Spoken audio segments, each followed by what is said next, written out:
You're now tuning into the sounds of the Potnas podcast.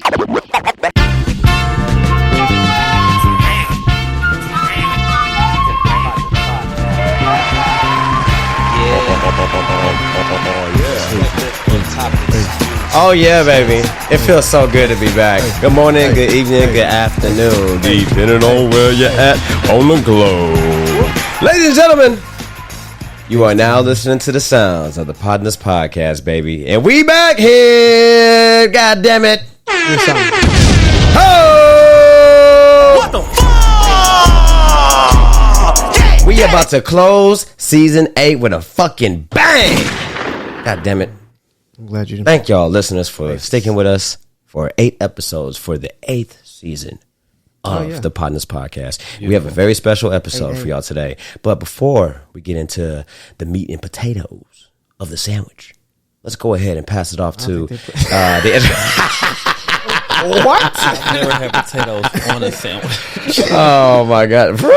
Nah, that's too much carbs, huh? Meat and potatoes on a sandwich? Maybe like potato chips on the side. What? I mean, maybe like in a double or something, but like, nah, that's not a normal thing. Bruh. He hasn't either. He's just trying to make himself sound right. Boy, if you don't get... All right.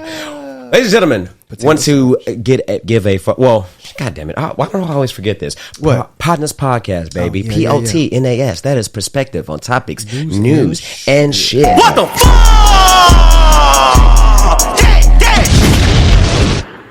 All right.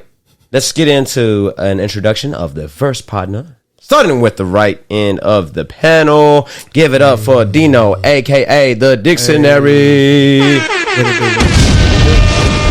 Hook 'em horns, baby. Hook 'em horns, bro. Oh, yeah. Yeah, hey, kicking ass. Hey, but you over here looking like a little pelican duck. Nah, duck. Like whooping Coach Prime, man. Oh, wait. Oregon has orange? Yeah, the Hurricanes. Miami. Yeah, the U, right? Yeah. Are they any good right now? No? They are. They are? Yeah. Yeah. Shout out them, dude. All right. And then I am the other half, the left wing, the left field partner. All right. And I am a father, so you can call me Papa Tizzle, baby. I'm prepared to render my verdict. How I feel about this. What the fuck? Yeah. Shoot him up again, baby. I'm prepared. So I just want the world to know. The magical, how the I feel sensational, the exceptional, about Young Tizzle, the live Thrizzle, baby. Papa Tizzle. All the ladies love me. All the ladies love me. All the kiddos love me. Hey, I'm the nigga. That's your fantasy team name too, Papa Tizzle. You really like that. Yeah, he really likes it, bro. You already fucking know, baby. I regret to say I don't know if I do. Let the people speak. I don't. It's not really doing it, right? It almost undermines the level of cool that you do have as a black dad. What are you talking about? Papa Tizzle. I think it's a better way to get to like the fact that you're a dad. And you better watch yourself. Yo, what's up now, partner? I think there's I don't know. Funky dog head, bitch. All right, I'm clearly having fun with the buttons, but you pressing all them hoes. There is one button that we got to press right now because we got to give it up for this young brother. Hey, ladies and gentlemen, it is my pleasure to introduce you to you all. Hey, a civil engineering professional. Talk to him. He will build a house for you motherfuckers. What else? He is a member of Kappa Alpha Psi Fraternity Incorporated from the University of Texas. Yeah, baby. What chapter that is? Talk to him. The Iota Delta ID Instant Death. Talk to him. God damn it. I'm trying to hit you up. Yeah. And he is a Dallas native. Hey, shout out to Oak Cliff. And we still love him. Ladies and gentlemen, give it up for the sensational, the remarkable, the outstanding Taylor Townsend. Hey! How you feel about that? How you feel about that introduction? Like a lot, but great intro. I appreciate it. Yeah, you like that shit? Glad to be here with you guys. I feel like he coming out the tunnel, whatever. At a WWE event. Look, I was about to say an NFL event, but yeah, we can take it there too, man. Same thing, entertainment like a oh yeah, it's all scripted. How you feeling, brother? Welcome back. Yeah, we've had you on the show before. Yeah, second time. Yeah. 2 seasons in a row, man. Yeah. Can we get a 3P? Yeah, the first time I was just a civil engineer, and now I'm a civil engineer and real estate developer. So. Hey, talk to him. We're doing both now. Hey, man. So yeah, you need a house. Oh, yo, bitch ass niggas, man. What the fuck? Yeah, why you call him all that? Sorry. You cool cats and kittens. Yeah. That's what's up. Okay. All right. Well, I would normally give a proper introduction of where you're from, where you're at, occupation, all of that shit, whatever. But I just already said all of that. So how about we get into a good old icebreaker? What is so special about Dallas? Why is this rivalry between Houston and Dallas a thing? Can we just put that to bed? I mean, like, why do you feel like that the Triple D? What is, first off, for our listeners who have no idea what the big deal about Dallas is, what does Triple D stand for? Dirty, Dirty Dallas? No, damn. No, that's correct. Hell no! Oh, really? Yeah. It's Dirty, Dirty D. Dirty, Dirty, Dirty D. Dirty, Dirty D. Dirty Dan. All right, and then, and I got that right? You're from Oak Cliff?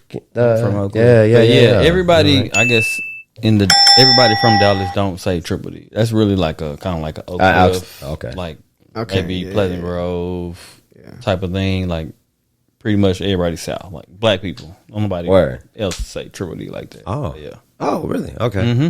I think I've heard a couple of white people say that. Really? That are from Dallas. Yeah. Okay. I've heard them say like DF Dub. Yeah. Dallas Fort Worth area, but not Triple D. Mm-hmm. Triple D is it's really some you nigga shit. a To be honest with you, you a nigga. You a nigga. Triple D. Triple D, and then y'all don't even like enunciate. It's Triple D. Nigga, hope, nigga, bitch, Yeah, nigga. that's definitely. That's just like Oak Cliff. You just say the O. You don't say the. Yeah, for sure. You don't say the AK. Oak Cliff. Oak Cliff. Yeah. Yeah. All right. Dig. All right. Well, I mean, y'all have a lot of good things coming to the city of Dallas. Y'all got a Drea's, you know, so Dre's. shout out to that. Dre's. Dre's? I wish we had a Drea. Hey, come on now. Oh, my gosh. Honestly, she's a beautiful woman. I think she is. Yeah. But let me help you pivot. I think real quick. I do think that because I've been there a few times, and I think one thing they're getting a Universal Studios. Oh, I didn't know that. That's damn. Yeah, bro. Well, I think okay, so that gets right to what I was gonna say. Oh. Dallas and Houston, there's first of all, it's not really like no beef for real. Like I didn't even know it was It beef. really I got isn't. to until I got to UT. I was like, then it was like a beef. Yeah. Coming up in Houston, it was always like this north side, south side beef. Like it wouldn't even y'all ain't nothing to do with shit. Dallas, what? So like I went to UT and it became a thing. You from Houston, I'm from Dallas. It was like a thing. Exactly. But Yeah. really, having been there a million times, I think it's really, really similar. In some ways, I think there's a lot of It's parity. super similar. It's a lot of Yeah. parity. So, boom, that's the thing. Competition automatically breeds. I'm sorry, comparison automatically breeds competition, right? But don't forget where you at, nigga. But no, I will say at the same time. Hey! God damn it! All right. I'm sorry for that. Appreciate it. Yeah, But that was- just had to, just Appreciate let it. people Let know, them know. Yeah, for that sure. we really do run this motherfucker. Well, Respectfully. But we're glad to have you here, brother. yeah. I take a right turn. All right. So, Dallas. anything else? Shout out What else do you have coming to the great city? I mean, that shit is always under construction, though. Like, it is so hard to navigate through the city most of the part. A lot of like great restaurants. Like I can't remember the name of it, but there's a popular restaurant in Dubai. And they're building one. We got a catch coming. Catch is coming. It's like crazy. It's like Catch? super big catch. Yeah, super What is big it, in seafood? Vegas. Yeah. Ooh. Okay. That's coming to Dallas. Dre's is coming. Yeah. Universal Studios. There's more, but I just can't think of it right Yeah. now. But Dallas is booming, bro. Oh yeah, I had to give a shout out to another partner that's also here with us, but not necessarily on camera. But shout out to the one, the only. He goes by Mr. Mary Kay. He goes also by Mr. Royalty Made. Give it up for the sensational Cedrick Liles. Say what's up. Hey, Right out of H-Town. all right, and I'm about to mute your mic right now. I'm sorry, but I just have to give you a shout out, brother. And then y'all can catch Cedrick on the next season of the Potnas podcast. We'll be back in 2024, and we might drop some special episodes along the way as well before we get there. But and then Halloween, Taylor. maybe. A Halloween special. Oh, we're gonna report live from the Dino Dynasty. We may have to do something. Yeah, the Dino's Den. That would be dope. Yeah, the Black Room. The Black Room. Oh Let's see shit! what's God damn it! All right. What you gonna be for Halloween? Spider-Man? Do What you, makes he you don't, say do, you, that? do you know yet? He don't know yet. Nigga, look around. Damn near every other superhero. I've yet to be Spider-Man, huh? Really? You Yeah. haven't? No, I have not. I've been everybody but Spider-Man because I've been waiting for the perfect time. It's the perfect time. You think so? Spider-Man, bro. I should. But if you do, you got to do it right. God damn it. How I was right, you know. I don't know. I'm just saying. Why did my voice get seductive when I said that? I don't know. Not me being queer right now. Yeah. All right. But, no. I'm just kidding. I'm all right. Shut up. All right. So. Sexy voice. No. Hey, baby. I just want to let you know. That was so funny when we did that a couple of seasons ago. Or last season. Was it last for season? Bradley. Yeah, For Bradley.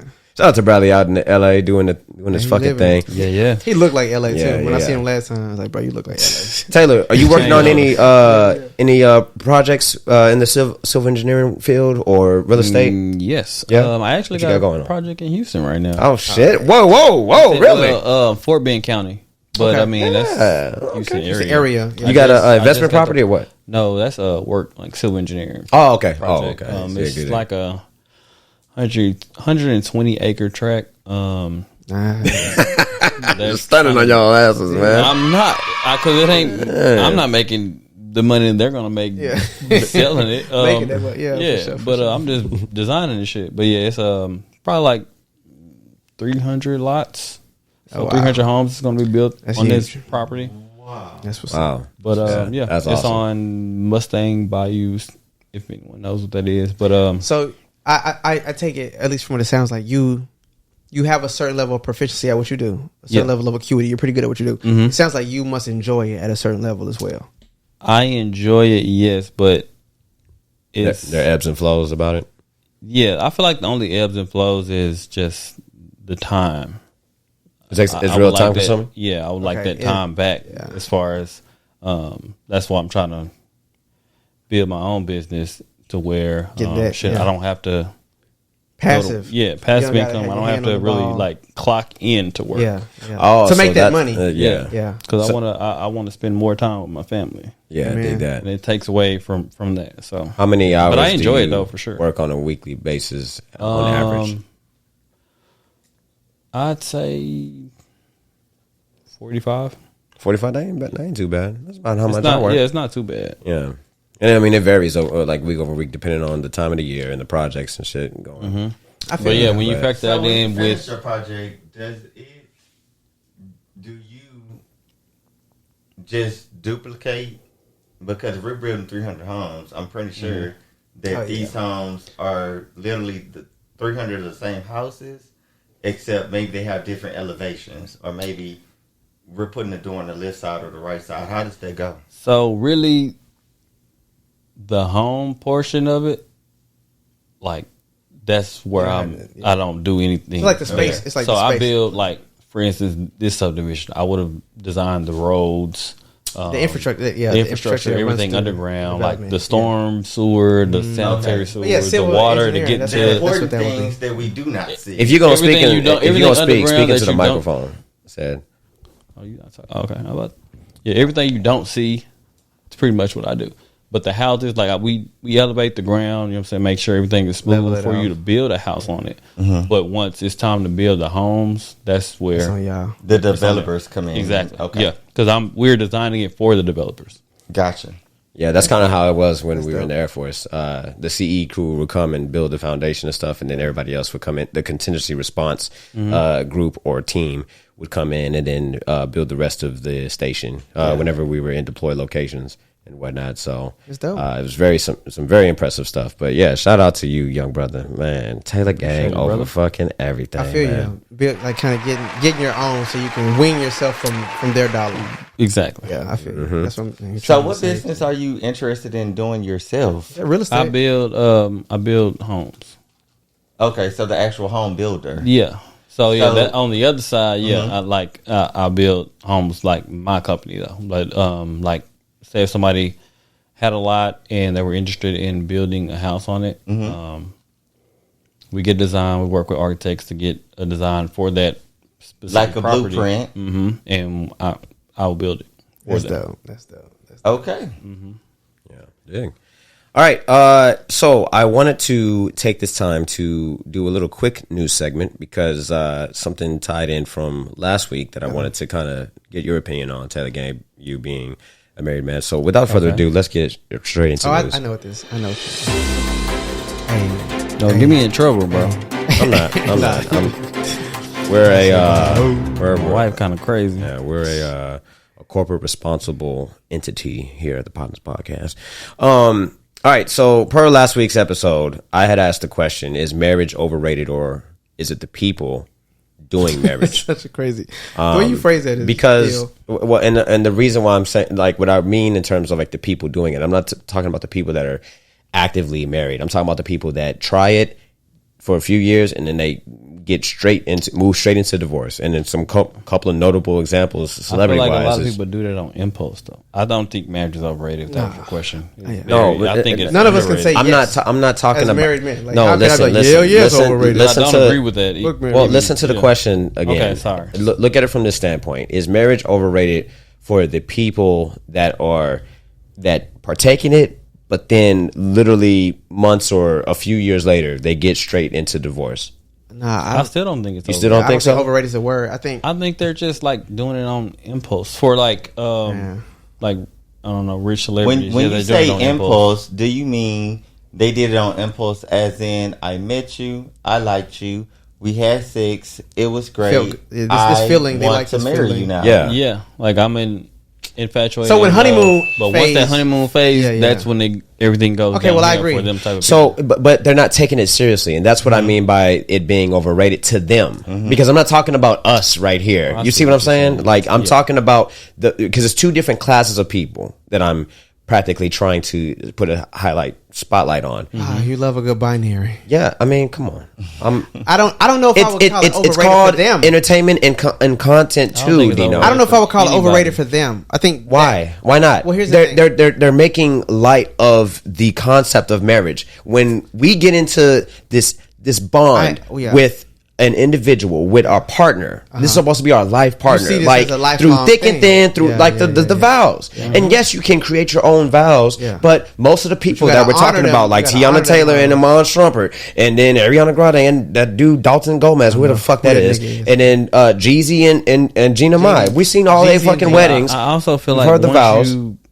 You get to that status, you're making so much money. Of being publicized, the status of being publicized. Yeah, there's a whole lot of things you're worried about, and you're not putting that energy into your marriage. Hold on. So you don't have, your priorities are different. I'm worried about this business. I'm worried about, making money here. I got to do an appearance here. You're not putting that same energy into your marriage. Because the thing about it, we talked about this last time. Marriage takes work, bro. It does. It is a constant. There is no now you're good. Like you be married 10, 20, 30, 40 years, and every year you're working on that mug. Because it changes, it evolves, right? Because we change. We change. Exactly. You got to learn to deal with this version of this person. So so then you would agree then to my latter statement about them not necessarily taking it as seriously or taking it for granted. I think people don't maybe realize the work that's involved, and when they encounter this work, but it is a job. Yeah. And you got to really want this really bad to put this level of commitment and work into this, because it don't always feel good. Could you both You know what I'm saying? give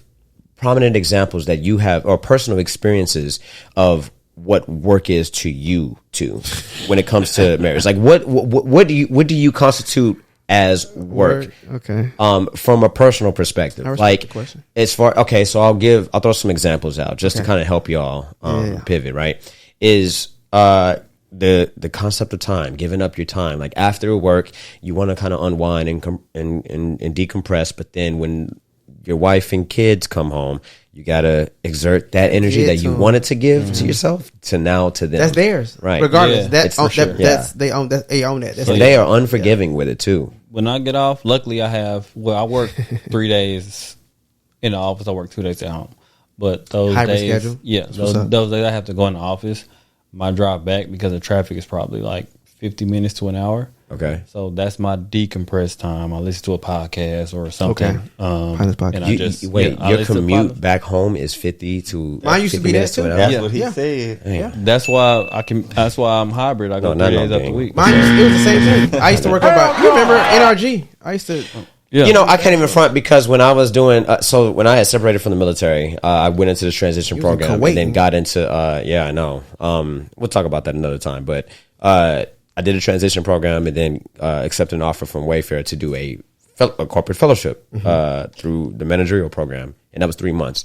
And that warehouse is on the other side of Houston. And that was like a 45-minute drive. And then with traffic, if I left, because I had to be there like by 5 a.m., so I had to wake up at like 3:30. No traffic. Yeah, no. Yeah. There was no traffic, but then like the world ain't moving there. I would normally get off around 2 or 3, but then there will be times where we had to work a little late. Yeah, it's you and the truck driver because it's warehousing, right? And then and get off like around 4 or 5. Those days used to suck, but be therapeutic at the same time because I can see listen to the pod or just decompress. And it's peace. Because as soon as I get home, I gotta go daddy mode. 'Cause my son is happy to see me. Give me a hug. I gotta. But that's be a husband. But tell me about how that feels though too, like to come home.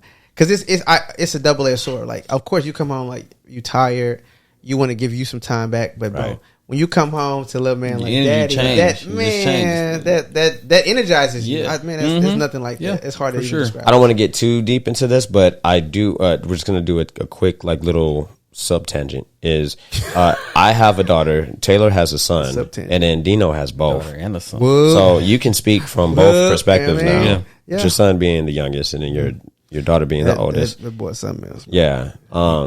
I had this question that I had wanted to pose at the beginning of the season: is there a true difference between having a daughter and having a son? Because I felt like that I had so much pressure on me before when we were at the gender reveal, leading up to the gender reveal. Like I was expecting to have a son, but then when that smoke turned purple, which was our indication for us having a daughter, when that smoke turned purple, you did? Girl dad deep down? Yeah, but you was wearing red though. I mean, because I was trying to get it. Yeah, you was sporting. I was trying to get some more 15. I need bro, everyone has girls, so I was trying to get something. Somebody, You know what I'm and saying? I was completely relieved. I was like, because I feel more pressure raising a boy than I do raising a girl, and I like the fact that having a girl. I was excited for the challenge, like raising a son. It was a lot of space to be a disappointment. Damn. And to also, I mean, to be a disappointment, but to also like, what causes the space to be a disappointment? Well, it's because it's so many expectations on men, right? And then you kind of have to uphold that. But with a woman, with a daughter, with a baby girl, and then you're a dad, right? You get to tap into that intimate, like softer, sensitive, sensual side. Why can't you? Maybe not sensual, but not sensual. Sorry, but why can't you be soft and emotional with baby boy? Yeah, because the answer is you can. But how long? You can. It's just not. It's not inherent. Like it's not traditional. But I would do the same thing. I don't know. You have to do it. You have to be deliberate about it. I'm telling you, as a son. So what's crazy is. Not what's crazy. We say that black people. I don't know why we do that. We just that's crazy, bro. That's just like a default. What is a better word to say is what helps a lot is. In raising my son is that he's a lot like his mom's. So my daughter is me with a vagina. She is a little girl me. When I talk to her, when we face we don't have difficult conversations. I talk to her like I would talk to a 6-year-old me. Yeah. She understands and she responds and she has great questions. My son is my wife incarnate with a penis. And this Negro is I'm trying to understand him. We're learning each other. Because he will beef with me for no reason.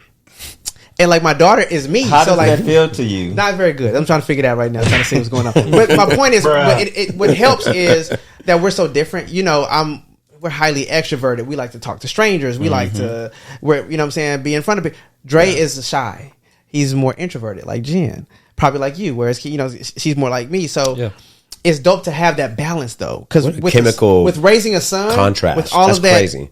The kind of the weight, the gravity that comes with that. The infrastructure of raising a man.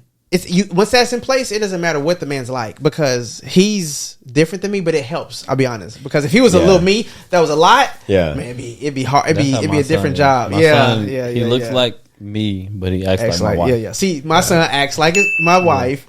And I see me coming through. Yo, Tatum is a chocolate Taylor gang. Like, this shit is crazy, dog. I think but you know what? Your son is probably... Speaking to the mic, Zed. Your son is probably really... Turn the mic up and speak into the top of it. Your son... Yeah, there you go. Is probably... There you go. Hype. And he gives a good time. Yeah, Cedrick, he for sure. You being part of the community, do you expect to have or want children in the future? I do. Yeah. Okay. Shit. Do you want girl, boy? Do you have a? I mean, of course, it's not whatever you have will be a blessing. Right. But it's not a gender preference that I would want.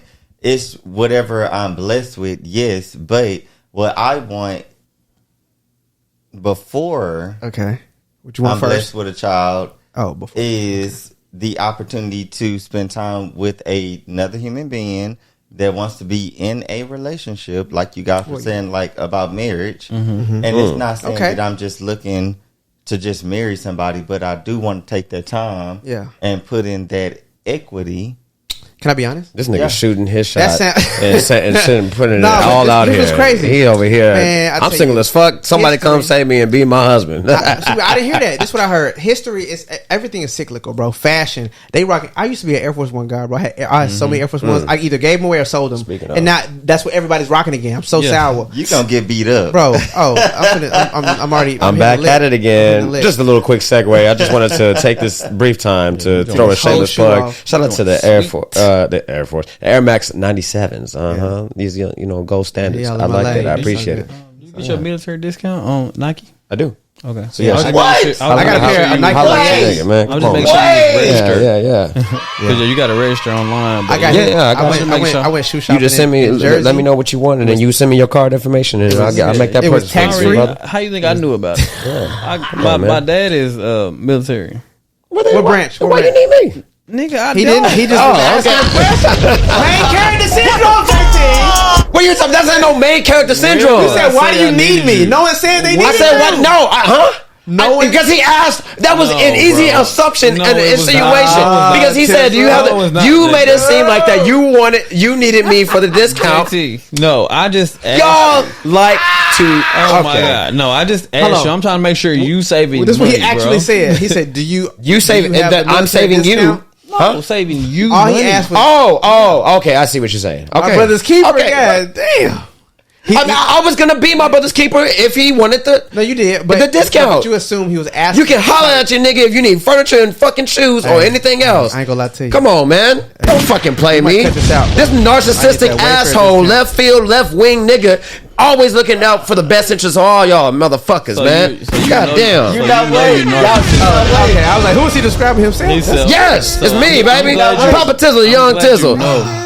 That's good. Of course I know. What do you call it? You have okay. That's good. It's good to be self-aware. That motherfucker turned from 0 to 100 real quick, didn't it? Real quick. Yeah. Whiplash. Hell no. All right.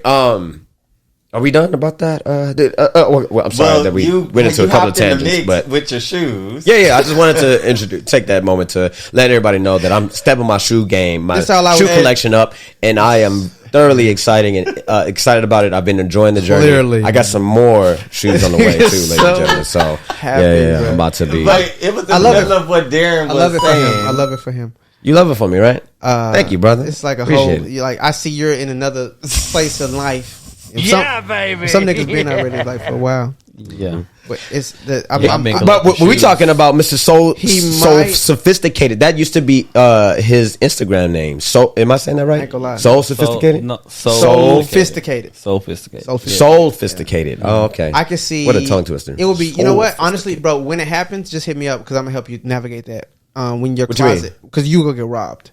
Probably, maybe at some point you might get robbed. Oh, do you think so? Oh, wait. You talking about internally? No, I hope not. Okay. I hope that never happens. Wait, I was hoping if you get robbed and they only take your shoes, I don't know who that could be. But this nigga. I'm gonna help you solve the crime.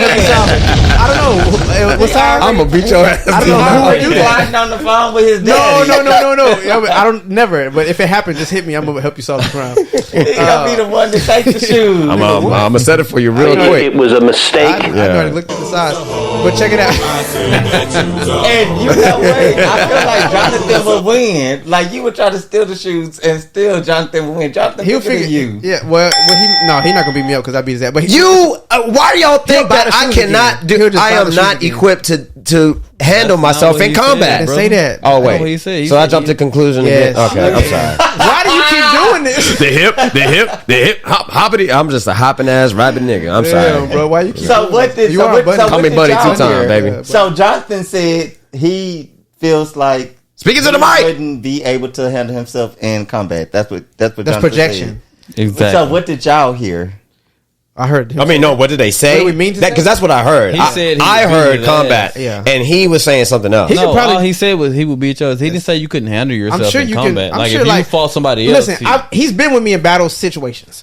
I know you probably good. I brought down a 6'4". No, I'm gonna lead the pack. I'm probably gonna be 6'4", a 6'4" large man, very large human being. No, he was that already, Dino was threatening to. Well, okay. Allegedly, Well, I don't know what's going on.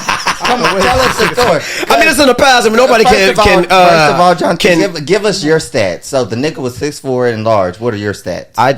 Can I finish my point? I use my tactics he like 5'9", 200 pounds. Yeah, I know I'm 5'10", first off, and I'm a 185, which means that I have muscle on. I'm not no short, stubby, fat nigga. No, and we will not take that. We will not take that away from you. You are not a short. Come on, man. You are not a short, stubby, fat nigga. All y'all can get the fucking but business. JT, you realize no one's saying these things about you but you. You have been insulting yourself. Yes, bro. We think There's you a whole are lot great. of projection going on right now. I'm packing my bag. But look, clearly, real quick, I'm gonna circle back real quick. Yeah. This is what I was saying. That was a little fun. We was talking about, you know what I'm saying, everything being cyclical in nature. I was talking about Air Force One back, then you jumped into the, you know what I'm saying, the Air Max. But here's the thing. Everything's coming back around. That's all it is. It always does. When I hear you talk about, I want marriage and I want this, what you described, I'll be honest, sounds really traditional. Low key, kind of hyper traditional. In that what you want is a very, it's. I feel like it makes sense that's what you want. There's certain like kind of, baseline. You're about to give us a vocabulary. No, I'm really not. It's really like we talked about this earlier. It's like certain basic things you need to be in a relationship with somebody for it to work. Yeah, right. Such as. I mean, it's like basic. It's different for everybody because we talked about communication last episode. You need that. And then that eventually that's builds. That's not a romantic relationship. Yeah, that's in any relationship. Yeah, exactly. But family, then that ties into trust. Yeah. And then that also ties into beliefs. Yeah. And then other things like, hey, let me know, what are your triggers? What are your passions? What are your opportunities? Going only off what he said. Yeah. Like based off what he said he wants so in this. Because you asked him about kids specifically, right? So going off of that, just that premise alone, that tells you a lot. That tells you a lot. You want a monogamous relationship where you want to be married and you want to be with a person who's committed to a lifelong journey with you and some children. So that says a lot in you saying that. Yeah. That right there is like, I feel like that's comes back around to like, that's what my grandparents had. You know what I'm saying? And I'm a lot as a person as it is. Come on. Hey.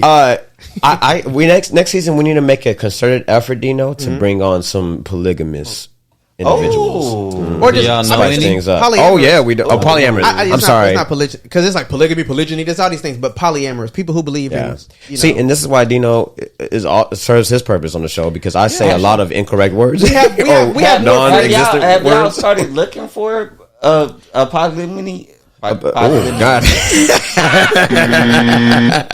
Polyamorous. Just say poly. Just say poly. Have you looked for that? We have friends that are that indulge in that community. In that, yes. I'll be honest. Some that y'all don't even know, like people who quietly are shit. living their lives. Oh shit! It's not.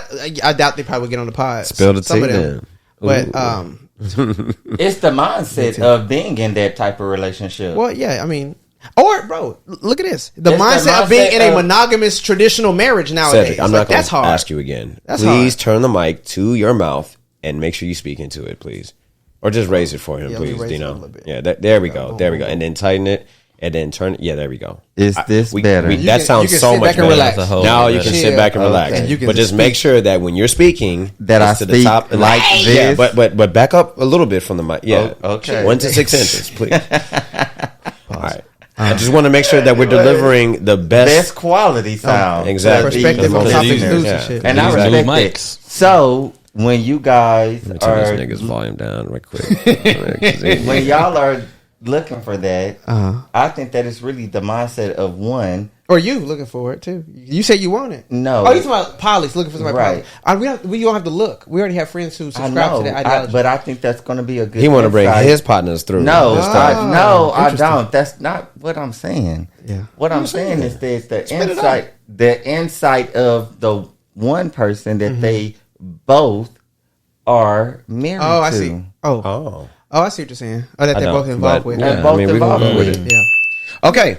All right. It does so take a different mentality for sure. Yeah. Any last remarks on the marriage I topic? do not or think just, marriage overrated. Period. I think it's No, I amazing. don't It's a either. beautiful thing. not you think that it's marriage. I don't think people like, think that it's marriage overrated. is- I think they don't. Thank I you. think they don't. They're not. They're not They taking it just- seriously. Yeah. It's hard, bro. And It's they hard. probably It's really married the wrong hard. person. That too.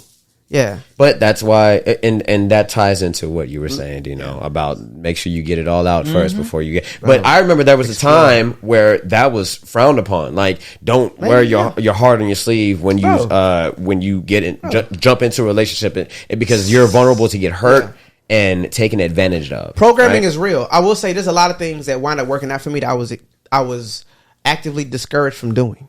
You realize when I was coming up, men used to say like it was normal to have a girlfriend as a married man. Like that was just how niggas talked.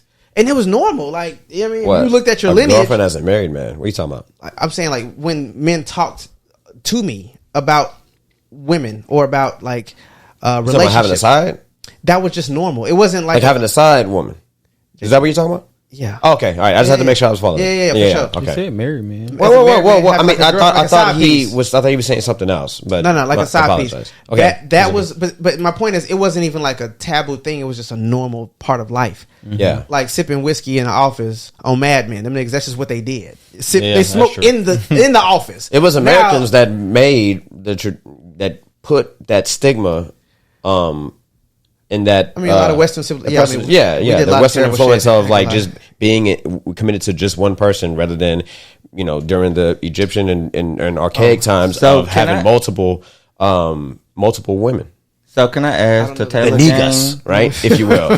They're not Egyptian, but like, you know what I'm talking about. Like back during those times, it was more common to have multiple partners back then, Right. Whereas now Yes. we're in a Judeo-Christian civilization. Whether I feel what you're saying. yeah. So Okay. can I ask the Taylor Gang, what do you enjoy about marriage?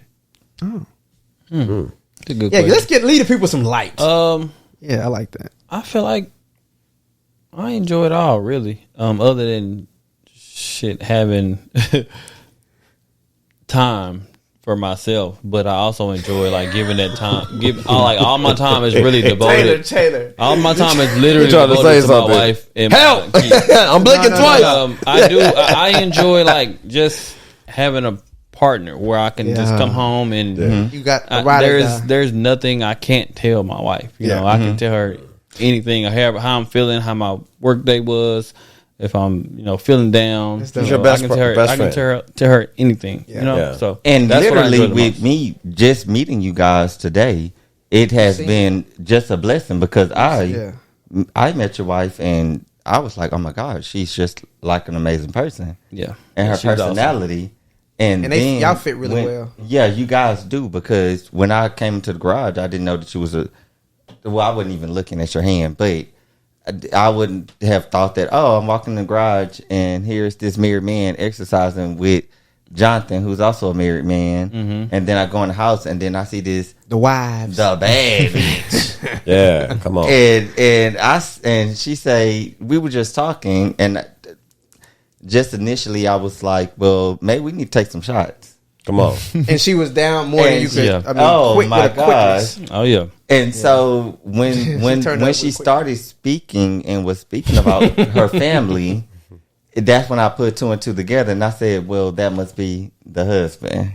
Mm-hmm. And I put it together and I could really see how you guys' relationship work and correspond together. And so that's why I wanted to know, as a single man myself, how does it feel? And what you guys Because look once you forward find to. that person that you I just love that. I love that. can let go, let your hair down, and just be who Be you you. want. Be you. Ooh, it's a but good yeah, I got feeling. lucky, bro. I found my wife at a very young age, probably 18.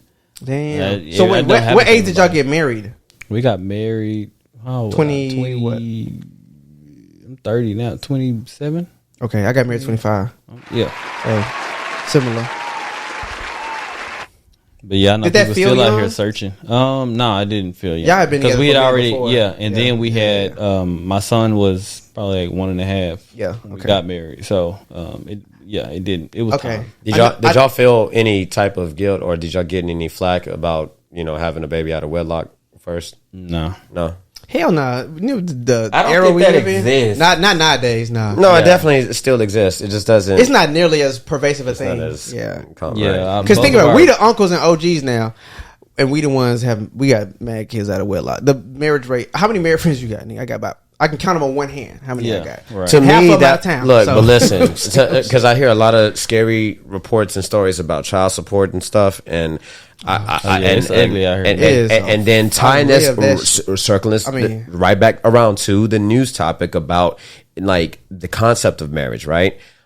I take it as a big deal to have a child after marriage because you need to know if you want to move forward with this person and then have a child. But you also have to take into regards your background and how you was raised, and so I can see where you say that and where it does stem from. Yeah, but that's not my story, and that's not my. It's not your story, and it hasn't been. Right. But I can see why you want to stop what happened.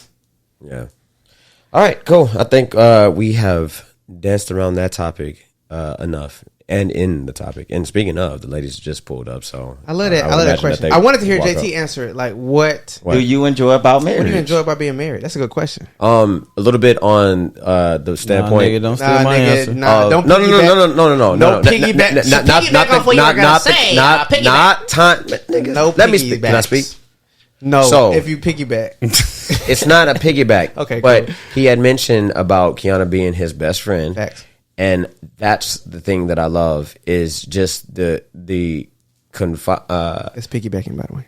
no, he was emphasizing the It is. Right. But go ahead. I don't want to. No, I want you to. let's I move on. want to make sure we Let's get move the on. point. But you know, wait. This is me trying to retract to point being a main character and then to have Jonathan's just back, going back though, to the fucking navigator. To have Jonathan's back though, what do you like about marriage? Go ahead, said, because Sam is the best. I'm having fun, right? And she understands Your me. best She friend? lets She me does. be me. I can literally be my. I mean, the shit that I say about people and You processes can and be your things best and about. worst self in front of her. I've Yeah. seen it. But Yeah, she that's makes me Better. better, Yep. and she helps me filter myself before I get around Yep. certain people. Really? Yeah. And I mean, y'all know. dope. So you can just imagine. I don't want to know the unfiltered version of something. Well, Sam, Yes, but- yes, but that literally- woman loves but you, literally, bro. Sam is the Nigga, best, big time. and it's not taken away from you as Big a time. husband because you're a great person. Big time. And just on period. thank you. You Sam. are a great I person, appreciate that. and I know we love to pick on you and some of your ways. Let it happen, Dino. Shit, I can take a compliment. I'm letting it work, baby. I'm letting it do what it do. I said thank you, I'm glad nigga. Sid is here. He gonna give it. He gonna give, make sure he gonna get. You're getting your flowers today, nigga. For sure. Let me get him. He trying to take the sound like a jealous nigga. No. Hey, I'm quiet. I'm letting all the days. Every rose petal, nigga. I wish Better you watch every your last Like one of them. even He over here trying to steal my shoes, whatever. What else you trying to take? No, from not me? me. I'm What else do you want from me? Oh, hold on. I think we got that Hold on, button too. If Hold on. it Where is happens, it at? I'm just saying, I'm here to support you, bro. I'm gonna help you solve the crime. More do you want from me? Hey, you see him beefing with DJ Envy about that time? Bro, yes. That's how I feel about DJ Envy, man. ridiculous. but So you got DJ Envy got enough problems like on his own to be dealing with to bring somebody else into his bullshit. Now I know that Tyrese insert for our listeners, right? DJ Envy, he's a host on Breakfast Club and shit or whatever. Got to give them context because they don't probably know what we're talking about. And I know how annoying that is for us to listen to a podcast and be like, "What nigga? What y'all talking about?" So for our listeners or whatever, y'all can look it up. But in short, DJ Envy, the host, co-host of the Breakfast Club, and his wife were having marital problems, and then Tyrese, as a long-term friend not even of DJ Envy, he didn't know this nigga when he hit him up at first. interjected and That's the offered his whole assistance thing. to counsel them and to help them through their issues. And then one thing led to another, and then he started flirting with DJ Envy's wife. Now it sounds fucked up, and Allegedly. it is, right? Allegedly, right? He didn't. He doesn't. Why is it still alleged? Because Tyrese hasn't said anything about it, right? Nah, He had a response, but I don't even know Yeah, what it was. and even the wife came out and said like she said that it felt a little uncomfortable. Like it felt. No, she said it felt a little inappropriate. You know why they doing She said that it shit started to though? feel Well, I feel like inappropriate. it's because that other shit that happened just a couple of months ago with him beefing with Rick Ross about the car show shit. Envy? And then DJ Envy, and then he got his bitched out. his business partner in the real estate shit scammed niggas out of all that money and say all that investment money like that was an investment. That's a loss now for y'all. I'm not paying y'all back. When I think Gunplay almost contractually beat he up said DJ that Envy, if he almost got beat up by Gunplay. The nigga's name is Gunplay. That's his name. I remember that too. Yeah. Yeah, these ain't saying some shit. Hey yo, bro. He I'm says not. a lot. I He's ain't not no really- gangster nigga. I just want to set it for the record. I know we talk a lot of shit on here, but we don't want no smoke over here on the Potnas podcast. We love everybody. That's what we say at the end. We love y'all. But Can we go to Dino, because we talked about how marriage has been, what do you like about marriage? Yeah. What's the happiness about it? We talked to JT about how the marriage you want my is answer? good for you. Yes, I would like your answer. in 30 seconds, please. I'm gonna give Only because he has a tendency of going long. No, I'm with gonna it, give, fuck you. I'm gonna give you the short version. First of all, I just have to agree. I I think these brothers. Oh, piggybacking, huh? Goddamn! Look how that came full circle, bitch. No. Jonathan said 30 seconds. Yeah, That's why I got to piggyback. If I only got 30, goddamn. No, I'm trying to validate what you saying, shit, because I ain't got much time to come on my own goddamn thoughts. Revalidate, delegate. Come You know on. what I'm saying? Y'all the best. Who we? Nigga? No, I think no, real spill. I think it is a beautiful thing, man, to have a partner. This is something I've always said. I'm gonna answer the question directly and indirectly. Indirectly in 15 seconds. People say, I've heard this a lot. This is like an adage you hear since you probably was yay high, especially if you came up in the South. Happy wife, happy life. I thoroughly Believe. disagree with that bullshit. Fuck it. I'm not doing that at all. Agree We with should that. both be happy. I believe in happy spouse, happy house. I think we both need to seek happiness, and that's the problem. That's what I'm getting at. Is I think spouses in plural, like both. we of y'all. both need to be Yeah, happy. yeah, yeah. I want you to be I want you to live the best version of this life that you can live, and if I can help do that, let's get it. What do you need? The house, the car. What do you need to make Love this it. version of? Love it. I mean, on the same side, it needs to be reflexive. I need you. Love it. Reciprocity. Mm-hmm. You, and I'm not saying you need to, but the thing I'm enjoying is that I'm with someone who also wants that. I can be. So she gives up herself yeah. to make sure that I'm happy, bro. And I dig that. Yeah. Through my experience, I've had to. It comes off a little bit of a lecture, but just me saying like, "Hey, this is what I need." Like it sometimes has to be you like gotta a little bit of a communicate reminder, that. right? I think the way you say it is do. important, Right. I think. Yeah. And just being like, "Hey, look, like in order for me to stay sane or to continue being happy, and I either need some space or I need some sex, or just touch me, just hold me, you know what I mean, And- or just and it's or just come crazy to me, because or let me hang with the boys too." Yeah, you need. I have to say, y'all all three of y'all. First of all, We're gonna come back to your point, Dino. yeah. yes, let's just say that all three of y'all have some bad bitches as Yeah, we do. wives. They agree. some Let's fucking start That's there. another thing They I are wanted super to. dope. I agree. Yeah. Yeah. They are All three of them. Beautiful. I agree. When were babies born? Because y'all have the baddest wives that I've ever seen, You know what would be brother. funny about that? No, and I love. yeah. Man, I love it too. And what's wild is like, man, I love her now. I love her now more than ever. And the thing about it is like, even when she is like still trying to figure her out, man, I'm in love with that already. Yeah. You know what I'm saying? Because like when you have children, you transform. I'm sure. You transform in some beautiful ways. And Damn, I think it does take time, well, at least I think from experience, For a mental experience for a her woman. to really, kind of not fall in love, because I think she's always loved what she is, but like learn to accept this new version of her at every and it's the same with me. Quitting the 9 to 5 and having to work for yourself, but you have to accept a certain level. You're a different you. You have to be a different version of you to make this work now, because there's no fallback. There's no PTO. If you don't wake up and work, then you ain't getting paid. You know what I'm saying? If you don't invoice, no one's gonna pay you if you don't invoice them. So it's a different way of existing. But man, the dope thing with like, And that's entrepreneur life. that's a fact. Was there a point that you were about to say about hanging with the boys or some shit? I was gonna say yes. Yeah. When you And let's wrap it up before we. I'll end we on got another this. segment to get to. Yes, it's a beautiful thing to live life with someone who understands you, who gives you what you need, and yes, you're communicating that in the way they can hear it. Throw back to the last episode, but man, when you get married, you it's a what they call it, a sacred union, right? It's a covenant. If you subscribe to those theological perspectives. It's a union. It's two people becoming one, or however many becoming one. It's a contract. It's a contract with each other, right?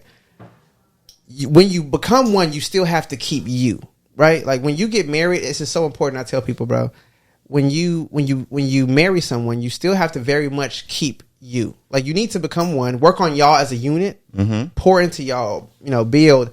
But you still need to pour into you. Still need to keep your passions. Mm-hmm. You need to spend time with yourself, bro. Mm-hmm. You cannot always be with someone, Mm-hmm. whether it's your kid, your spouse, your partner. Spend some time alone, my nigga. My boys used to get on me. Just be by about yourself. Sam bringing Sam everywhere. Be But by your. You got to better come with out, that. kick it with your people. Whatever you enjoyed before you got married, whatever that was, you need to keep. that. You need to keep some of that because, you'll lose yourself, bro. Get lost in the sauce. Dig. I love that. Yeah, good way to close us out, Dino. All right, ladies and gentlemen, we are back. We had to take a little quick bio break, but now we are back and ready for prime time, baby. All right, so let's get in without further ado into the highlight topic, baby. I'm on some super fly shit. All right. Hey, I wanted to name this highlight topic "Heart on My Sleeve" for I like that. Because you probably really do wear your heart on your sleeve. Metaphoric reasons, huh? I mean, well, yes, I do. But today's episode, figuratively, right? Yeah. But this episode isn't about me or Dino or Cedrick. This episode, we wanted to afford Taylor the opportunity to share his past experience of everything that he's been through in the past year. Which you just recently hit your anniversary, right? Yeah. All August 5th. right. That's dope. Yeah. So, and I know the listeners are like, well, what are they applauding to? What is he talking about? Well, we're about to tell you. So, without further ado, I want to afford you, Taylor Townsend, the opportunity to give an intro and just take it away from here as far as like your whole journey. Yeah, thanks for letting me share it on your platform, on y'all's platform. Sure. But y'all feel free to chime in wherever if you got a question.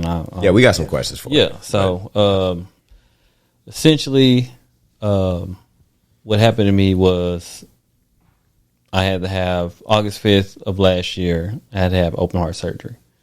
One of my heart valves was damaged, so they had to go in and put a mechanical valve there to replace the damaged heart valve, the bacterial valve or whatever it's called. I was on my way to Austin. Well, I went to Austin for a friend's birthday party, and I'm like, all right, cool. We partied and we went to go dinner, and then we went to the club.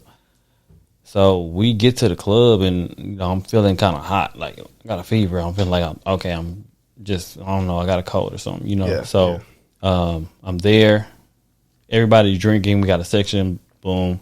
Everybody's drinking. They pass me the bottle. I'm like, nah, I'm good. I don't want nothing. Which is not like me. I like drinking. I like alcohol. You know what I'm saying? So, but all right, I'm cool. And then, you know how we party. After the club, they want to go to the next spot. Yeah, they want to go to the next spot. Keep the party going. Right. And I'm like, nah, bro, I'm not feeling good. I'm about to call an Uber back to the hotel. Okay. So I go back to the hotel. Lay down, and I wake up just feeling like horrible. Wake up feeling horrible. Luckily, I didn't drive to Austin. I rode with my cousin Miles and my little brother. We driving back to Austin, but I can't even sit up. I had to lay down in the back the whole ride back to Dallas because I'm feeling so bad. I'm like, okay, cool. Feel like you got to throw up, or you just feel numb or nauseous, or I just feel like weak. I can't even sit up.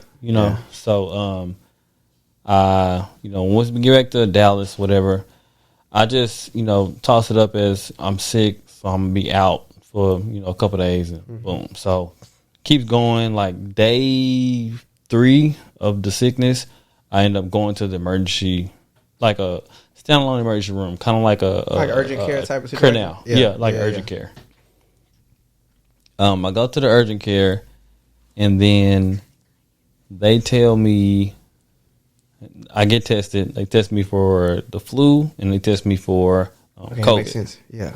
And I did not have COVID. They told me you don't have COVID, but I tested positive for type A flu. Okay. Which is, I think it was a false positive, but they talking about this positive for the flu. The flu is a 7 to 10 day Recovery time, there's no, it's because it's a virus. Yeah. There is no medicine, for it. To combat the virus.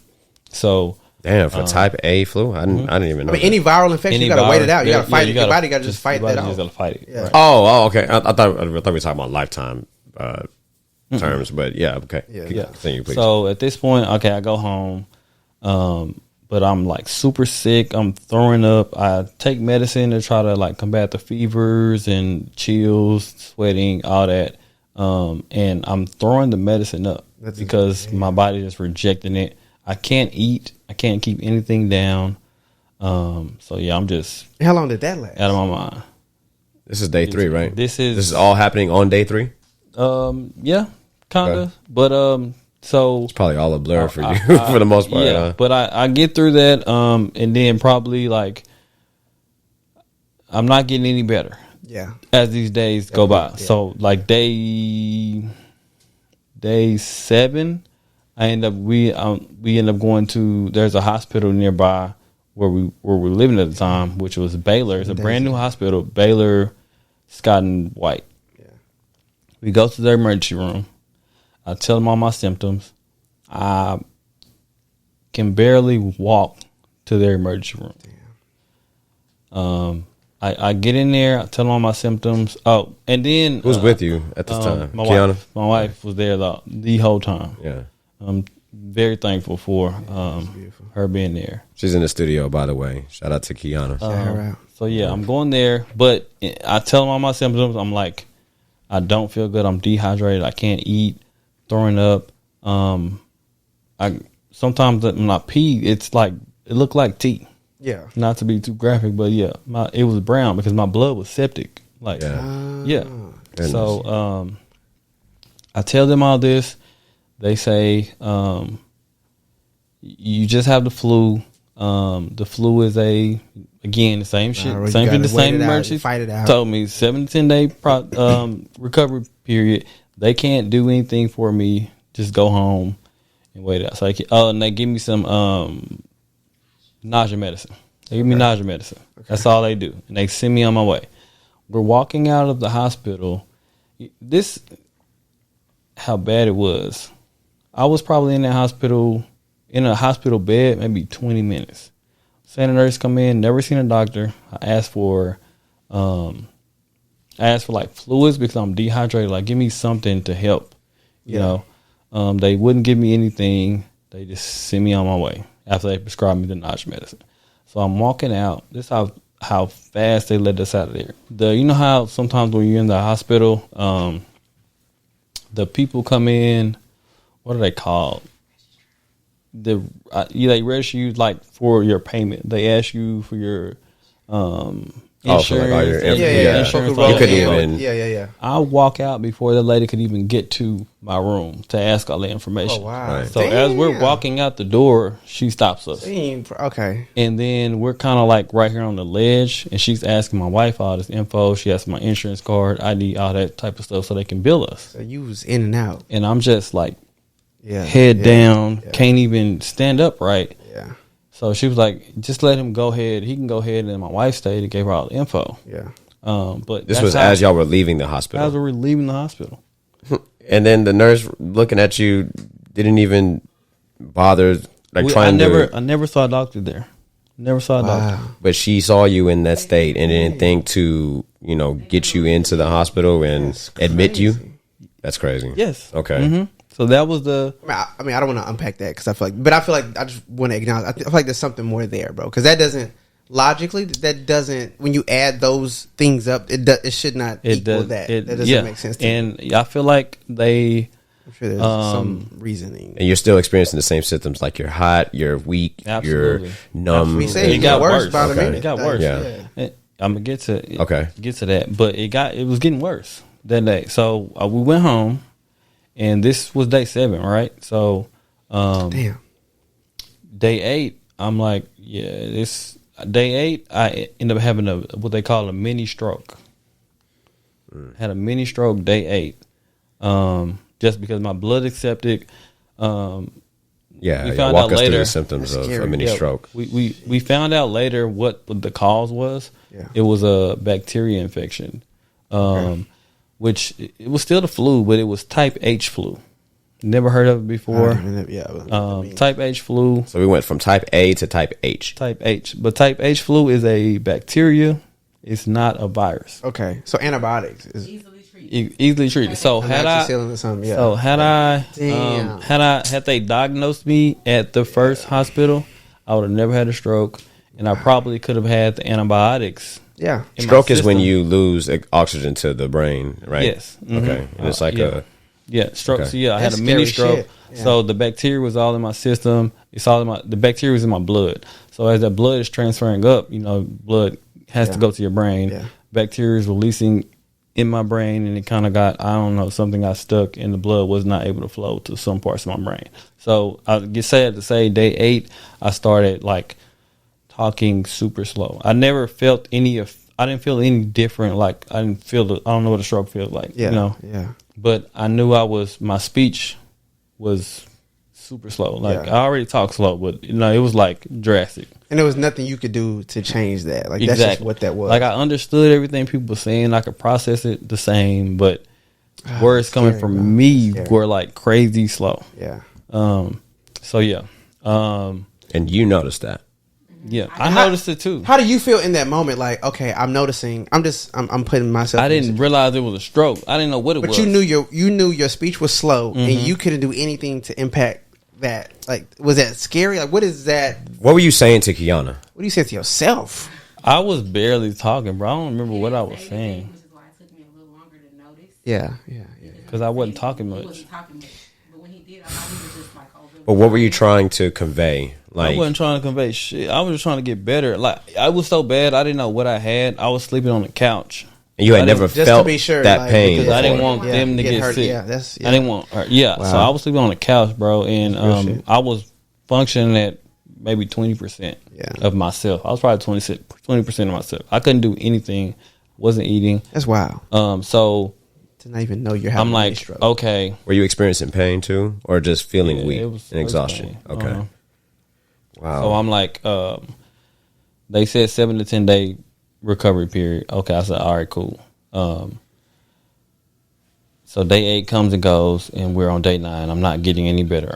So my wife recommended we go get a second opinion somewhere else. Mm-hmm. Second or third? Because I thought that was second opinion just like it's something that comes. Well, we go to the third hospital. Okay. So she says, we need to go somewhere, go to UT Southwestern, which is that was probably the best thing. Hey, shout! Yeah, I was about to say I am aware of that hospital. They do their thing. The best. It's like the #1 rated like surgery hospital in the nation. In the nation, yeah. So, we went. But before we get there, like we on day 9. So I'm like, she like, okay, we're gonna go. I'm gonna take you there. So like, all right, I need to try to shower. Because I can't even stand up. So I haven't been showering. Yeah. So I try to go shower. Well, take a bath because you're admitted to the hospital at this point, right? No, I'm not. We still at home. Oh, you stay at home. Okay, I'm about to go shower so we can go to the hospital. Okay. I tried to shower. Well, I tried to take a bath. I run the bath water or whatever, and I couldn't get in the tub. So I'm laying on the floor because I can't even.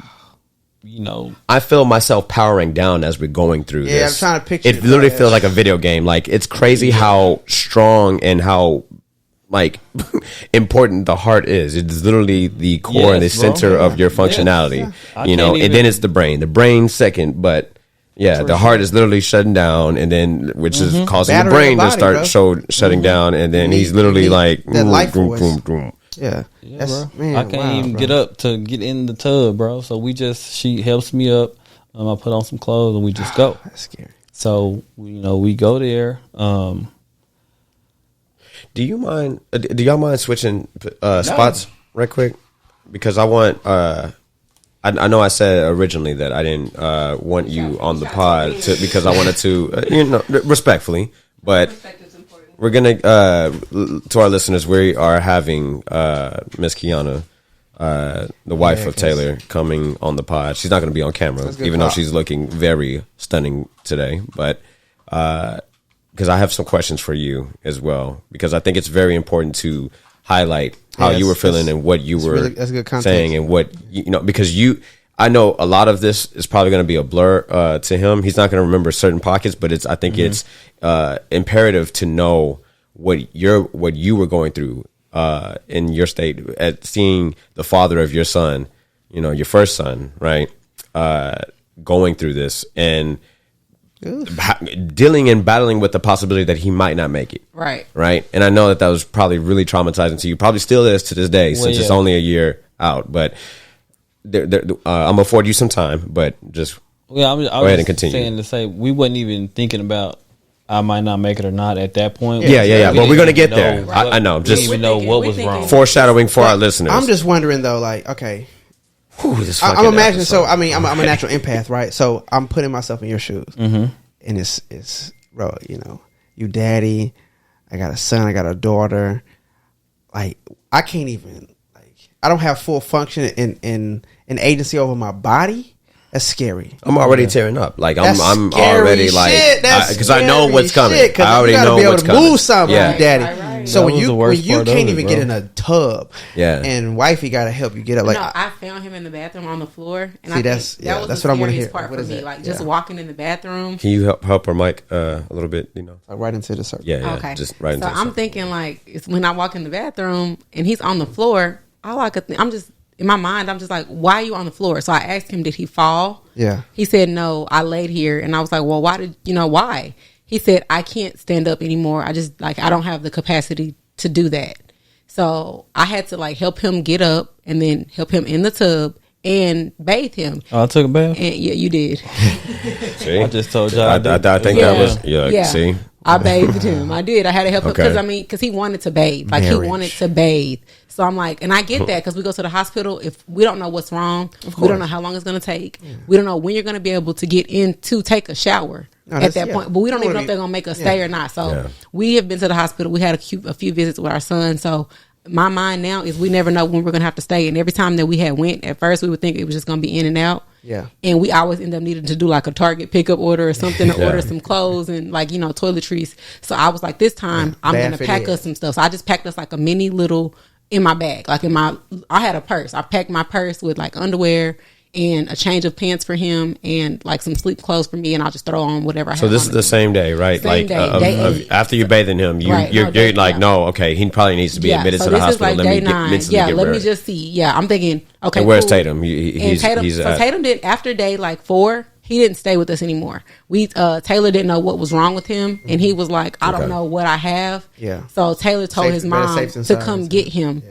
And he didn't. He left. So he was staying with Taylor's mom that whole time. Sorry to interrupt, but let's go back a little bit. All right. So after the shower, y'all go to the hospital. You don't pack clothes at this point, right? I packed a light bag. Oh, like a light bag. Okay. All right. Cool. Yeah. Okay. Just so light bag. Yeah. And I'm like, okay, because I'm thinking we're gonna be here maybe a day, 2 tops. They're gonna give him some fluid. Before this. Yeah. They're gonna flush his system. It's the flu. You know what I'm saying? Okay. So I'm like, okay, maybe it's just a really bad flu. They're gonna flush his system. They're gonna give him some medicine. He'll be fine in a day or 2. This is enough to hold us over. That's my thought process. So we get there, and by the time we made it from home to the hospital, he couldn't even get out of the car. I had to get a wheelchair to help him. You remember that? Into the car. I was trying to walk him in. Yeah, to the door.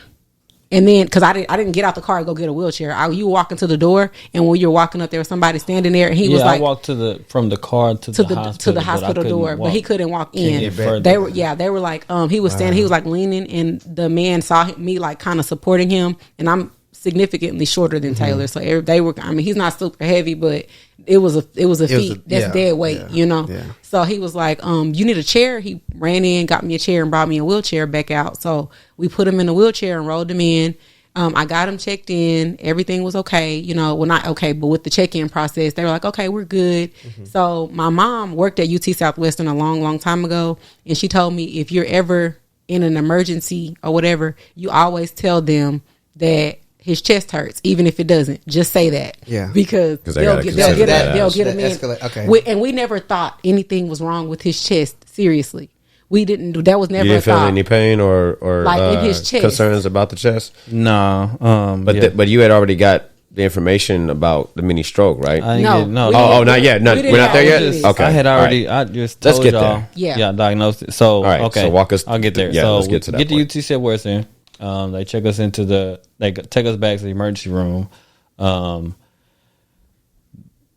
I just told them all my symptoms, and then UT Southwestern did their big one. They did every test you can imagine. Like they did a CT scan, MRIs, echo scans, EKGs, spinal tap. Yeah, I was getting to the spinal tap. That was probably the first test. So they thought because of my symptoms, I could probably have had meningitis. So I had to do the spinal tap first. What's spinal tap for our listeners? That it's like a big ass needle they put in your spine to get fluid out from your spine. To get the fluid out. Are you conscious at this point, or are you under anesthesia? No, Goodness gracious! Ain't no epidural for this. Yeah, but you're probably in so much pain and weakness that you don't even. I felt feel that, a little bit, but it wasn't nothing to cry about and her shit. You say you talk well. No, I cried in there, but that wasn't a reason I cried. But so yeah, they run all the scans, and then they determine that so they run all the scans, and then the head of surgery comes in. He talks to us, and he says, "Head of surgery already?" Yeah, he comes Goodness in, gracious. and he says, we think we know what's wrong. It's like a bacteria or whatever. Yeah. And then he said, you out of order. Okay, go ahead. You can tell that part. So when we got after they were running all the scans and stuff, they ran like he said 1 million scans. We at that point they had already run blood tests, but because they didn't know what it was, they started to get super nervous because of how far into the process we were on day 9, day 10 at this point. So they were nervous. We had the infectious diseases team, heart team, brain team, everybody general, general trying to see medicine, what is everybody. this? So it was like 5 or 6 teams. They were coming in, including the med students for those teams. Yeah, they had never seen that before. So no, they had never seen it before. The dude told me afterwards it was like a 1 in 10,000 case. He was like he had to go back through his old journals, like med. These were the resident students, right? No, this is the head of surgery. The head guy I was just telling you about. I thought you said he brought his team. He had to go through his old journals, med journals, to find a case like mine. But this is before. Wow. This is what he said that after because they didn't even know what it was until after they opened up his chest. That's how long they never knew what it was. The bacteria, we never knew that it was type H flu until after he had surgery. They came back and told us that because they just kept telling every time they came in. They could tell us what it wasn't. Yeah. Well, we know it's not this. It's not called process of elimination. So they yeah. can't tell it because they didn't know. So they were just telling us it's not this, it's not that, it's not this, it's not. And I started getting frustrated because stop coming and telling me what it's not. Yeah, tell me what it is. Can y'all figure out what it is? And they couldn't. Yeah, when they did the MRIs and the CT scans, and they saw there was something on my heart. It was a mass on my heart.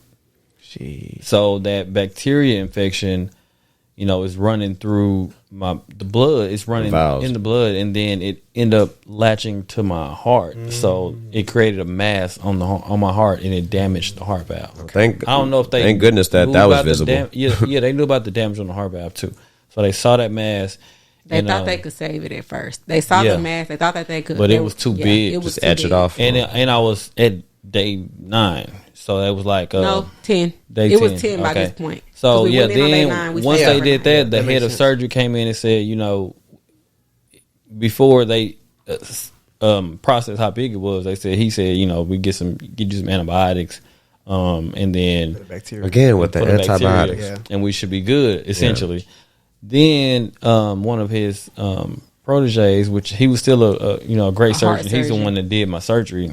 He comes in and he says, "You're gonna have to have emergency heart surgery." Hey man, shout out to the proteges. But that's how it was delivered. Like he came in. His bedside manner was a little bit better than it was. So his bedside what? So his bedside manner. So the head surgeon came in. He was straight business. Yeah. Bedside manner. So he came in. He's just kind of like, all right, we're gonna try to give you the antibiotics. We're gonna see if it shrinks the heart. shrinks the mass. And with the bacteria, we'll see if that helps first. We're just gonna do a cocktail. We're gonna try. That's what the head doctor. The head doctor was like, we're just gonna try a cocktail of antibiotics. 6 or 7 different ones. We just see gonna which flush one's the the most system, effective. and we'll just do it. We're just gonna mix it up, and we're gonna see if that helps. That way, we can try to avoid the heart surgery. Yeah. Then the heart surgeon came in. Mind you, he's a protege. He looks at. He's like, I'm looking at this, and I, like, no disrespect to what he said, I'm thinking you're gonna have to have heart surgery. Like, I'm seriously, I'm just telling you what it looked like. And this is what I'm thinking. We said, okay, cool. He said, but if y'all want to try the antibiotics, we said, in my mind, he's 30 years old. I don't want, if y'all don't have to open his chest, don't. No, baby. He came in there. He was like, you gonna have that heart surgery he said tomorrow. it like, no. You don't remember. I do. I was here. He said it that day. No, because it was the same day. He came back later that day and said okay. So he said it like it was like let's give it a time frame. So in the morning, the head doctor came, told us the antibiotics. We said, okay, cool. We think it's it's straight. all in the same day. This is day 10. Yeah, so day 10 happens. We like, okay, cool, antibiotics. We tell everybody, we like, okay, cool, antibiotics. That's what I'm making calls out. It's just antibiotics. We're gonna be good. So let's call that 11 a.m. Okay, morning. Double back. AM. The heart surgeon comes in. His protege comes in. Let's call that 3 o'clock PM. He comes in at 3 p.m. You're going to have heart surgery. I understand what he told you earlier. We get it. I get you, if you don't want, I'm like, no, like he said antibiotics. So I'm thinking that's the route we're going to go. Try that. He like, nah, you're going to have heart surgery. Like, he don't know yet, but I'm letting you know. I'm telling you now. Like he's saying he thinking it, but I'm looking at it. Like, because also you got to be mindful. Like, he is the head of surgery, but he's also not doing surgeries every day. He's not doing it no more. Ground level. Oh, so he's the black dude from from Grey's Anatomy. He's not always in the surgery. He's not in the field. Exactly. He like Doctor who? Weber. Yeah. So he's like not the chief. Shout out to Sia Sam Bam in the studio, by the way. So we're like, all right, cool. So he says that when he comes and says that, my whole like the floor, like, you know how on these movies how like the floor open up. That was when he cried. He started crying. That was one time I cried. You scared as shit. I want to say that one time. The one time I remember crying in the hospital when that man came in there and told me I was gonna have to have open heart surgery. And it needs to happen and it needs to happen now. And like, I'm like, shit. And I'm like, look, I got goosebumps. That is terrifying, bro. I was he so said, scared. and then he was like, tomorrow. That's what he told us. He was like, and that's when y'all called us, and we got the news, and then we were on the road the next day. So he said, or the same day. So he told us that let's give that. No, let's call it maybe. We went in on what day did we go in? Tuesday or Wednesday? Something like that. So we went Tuesday evening. If he told you, you told that was a... So it was a Thursday. It was a Thursday that he told us that we had to have it was. surgery. Because the next day... Friday was the next day. Yeah. So he said, we got to have surgery. We're going to do surgery tomorrow. Like, we can schedule. We can get him on the books for tomorrow. So that's when I started calling everybody. I called everybody. Like, I sent the text out to like the main family members and then y'all, because we have like group messages already going. So I was updating people. I sent it in the main group messages, and then I had to take a minute. So they said they needed to take him for a scan. And I didn't tell him until after the fact because it was just like I didn't want to stress him out no more. But they had to take him for a scan, and they left me in a room by myself. So when they left me in a room, it was like the bed. They take the bed and everything with him. So it was literally just an empty space, 2 chairs. Yeah. So I'm sitting in this room. I feel like just like my world is ending. There's a guy, because the hospital was kind of over capacity, so they had somebody kind of sitting out in the hallway. Yeah. He was sitting with his son or nephew or something, and the man, he had saw us. Me and Taylor, we cried together. We was hugging, we prayed. It was a whole thing, and the door was kind of cracked. He said, "I just want to let you know I overheard that whole situation, and that was beautiful. And I just want to let you know that God got y'all. He ain't gonna let nothing happen to that man. You all right?" And I was like, okay, because I was walking out to just catch my breath. I just needed to go outside. So I walked outside, and I'm about to cry. So I walk out the hospital, and I call my best friend. I'm like, hey, don't get me on camera. So I walk out the hospital, and I'm like, all right, cool. Let me call my best friend. I got to talk this through with somebody. I need to get this out. So I had already called my mom, and I told my family and his. So I called my best friend. She answers the phone, and I'm screaming. Like, I just started screaming at the top of my lungs. Scary, I couldn't even put the words together. I just started screaming. Yeah. So I'm screaming, and she's like, "What's wrong? Tell me." And she doesn't cry. This is my strong friend. I have to call him a strong one. Yeah. So she's not a crier, and I just call her, and I'm like screaming, and she's like, "Stop! You're gonna make me cry. You're scaring me. Stop! Just what? Stop!" And she was like, "Breathe." So I stopped, and I breathed, and I finally was just like, "Okay." And I breathed and I was like, he has to have open heart surgery. She was just like, oh my God. Yeah. And it just broke me. So I just took a minute and I sat in front of the hospital on the ground and I just cried. And I just did that because I need to get myself together, because when they bring him back from this scan, he's not going to see me cry. Yeah, I'm not going to let him. We done did that part. We did that already. So we're not doing that no more. We're not doing no more tears. That's not what we're doing when we get in here. So he was like, I'm like, all right. So I finished talking to her. She's like, okay, I'm here. You need me. Call me whenever. And I'll be there. You know, like, I got you. Mm-hmm. So I'm like, okay, cool. And then I'm like, all right, let me go back in here. I go back in. They open the door. They let me in. I go in the room and I'm waiting. So we have like his family members. I'm like, I know they coming. I call his dad. His dad lives in Jackson, Mississippi. I let him know, hey, you need to be on your way. He was like, I'm on the road. Like, I'm getting on the road tonight. He left at like 3:00 in the morning and pulled up on us. So everybody started making it in time or whatever. But the surgery was scheduled for 9 a.m. the next morning. Okay. So I'm getting everybody together. I'm telling him who we got coming, who not coming, or everybody. So I'm just trying to keep his spirits up. Everybody love you. They coming, like, you know. No, look. And then I'm hollering. He's talking about, no, look. Go ahead. Then the doctor come in. The same doctor, Dr. Hyde. My bad.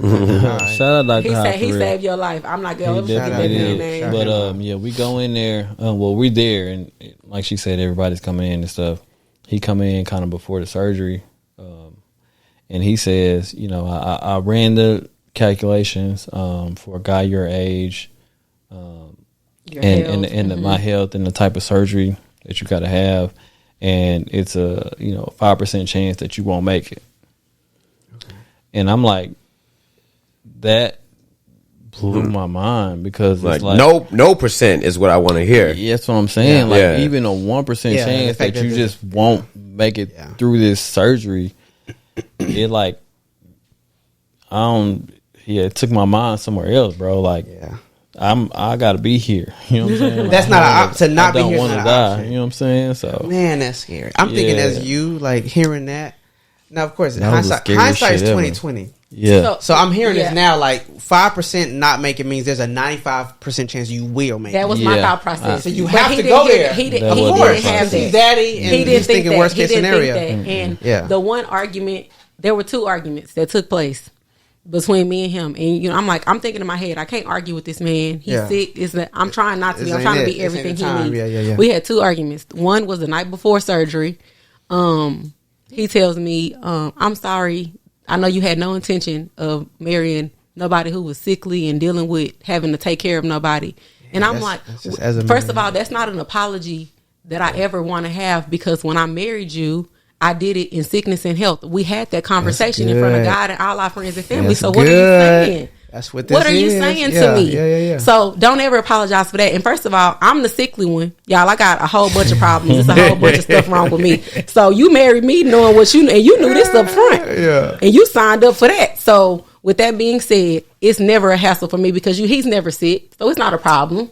So I'm like, all right, cool. That's the first time I had to check him. That's one of the mind-blowing things. Exactly. I had to double back and check him again the next day after the doctor said he got a 5% chance, because 5%, that's good to me. Yeah. That sounds great. Yeah. Because it's 90. Again, like you said, it's a 95% that you will. That you will make it. He's thinking about 9. He's like 5%. Oh no, that's his thought process. Yeah. He starts to try to have a conversation with me about insurance documents, life insurance. That's just responsible. Man, exactly. Man, that's some good. That's some good responsible nigga. Estate planning, trust. That's good bro, shit. I can't even. I'm not talking about that. What did you say? I didn't like that. So he said that to me, and I told him, "Don't say that," because he said, "Come here." I see where you come from. He tried to have it personally. I'm not thinking that, because you don't go to the negative off the bat. I lost it. That was when, and I came out, and shout out Sam Bam. I came out. Because I didn't know y'all were there yet. We were there. Y'all were there at the time. Y'all made it. At that point, huh? I didn't know that y'all made it yet, because y'all were out in the lobby, because they were telling us only so many in the room at the time. Yeah. So we didn't know y'all were there yet. And I walk out, because I storm out. I'm like, don't say that to me. And like, I'm yelling at him. His mom is like, what's wrong? What's going on? I'm screaming, don't talk to me. Like, just stop. You remember this? So I leave out. Yeah, I walk out and I see Sam and I just run up and I hug her and I squeeze and I'm crying. I'm like, he lost his mind. Like, what's wrong with him? He giving up on me. Like, I'm losing it because that's my thought process. That's how you seeing it. You gotta think where I'm at this point. I thought about it after the fact. After the fact, I thought about it and I understood after that. But in that moment, but you don't want to hear that. Don't leave me. Like, don't try to. You trying to leave me. You want to make sure they good. No, he's trying to prepare you in the event that shit goes wrong because it does. If I perish from this earth, I need to make sure that my wife is fine. He's trying to leave you in good standing. Right. So and I'm I tried to come to her. It's probably like maybe 2 hours before surgery. I try to bring her to me. I'm like, hey, I can see life insurance here. 401k. I got 401k here. If I got life insurance with my job. I'm just trying to break everything down to her. Who to go to get this bread that's yours. You know what I'm saying? Listen, that's so, and then that's imperative because I got a will and I got a continuity document. I told Sam about. She just storms out. I'll get to that she later. Like she said, she like storms out. Like, no, I don't want to talk about that. Yeah. I mean, I get what she's so then I'm like, Daddy, come here. Somebody gotta have some sense.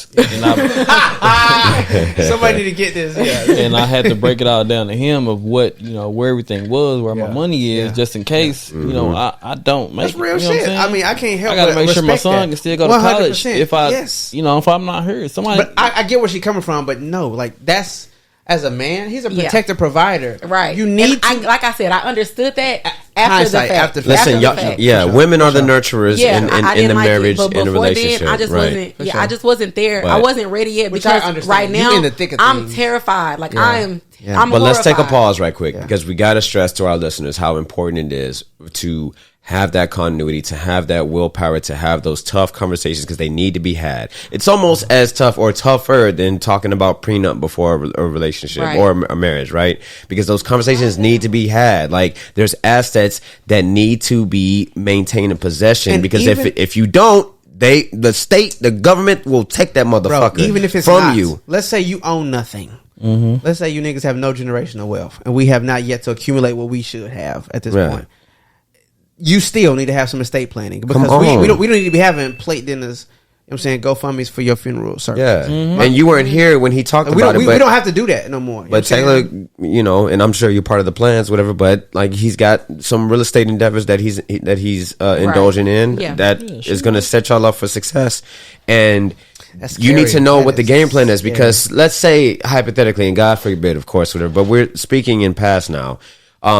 That something did happen to where let's say that he didn't die, but let's just I know, but this is more so for the listener standpoint now. We will to all educate perish. them. Every last one of us. Let's not. Yes, of course. But that's not the focus. I mean, okay. Well, you're right. Yeah. You do need to plan for that at some point in time. And so when you feel like you're in the most decent state of mind, you need to have logical conversations with people that are in your vicinity, within your circle, that will be able to handle life and make sure that those endeavors are handled accordingly. And I'm so glad that he had that conversation with my father-in-law, obviously, because like I wasn't in a state of mind at that time to receive that. So even if I hadn't stormed out and listened to him, I wouldn't have heard nothing he said because I knew that he had an hour. Your mind and shout out to your pops too, because which makes sense. Another thing too, like the black father, right? Still present in y'all's lives and having a monumental role, right?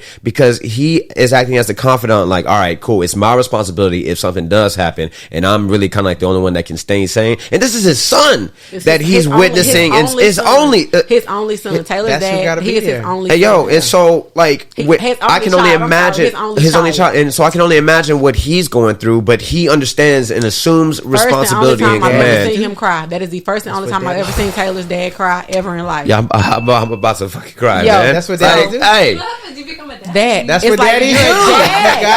I've never seen his dad. His dad is the strong. He's a military man, been in the military since we were kids. Military man, 40-year military career. Still with the VA now. So it's a whole thing. So we come in together, like you said, at the moment after I storm out, I have a whole breakdown. We come back in the room. All of us, y'all were there for this. We pray.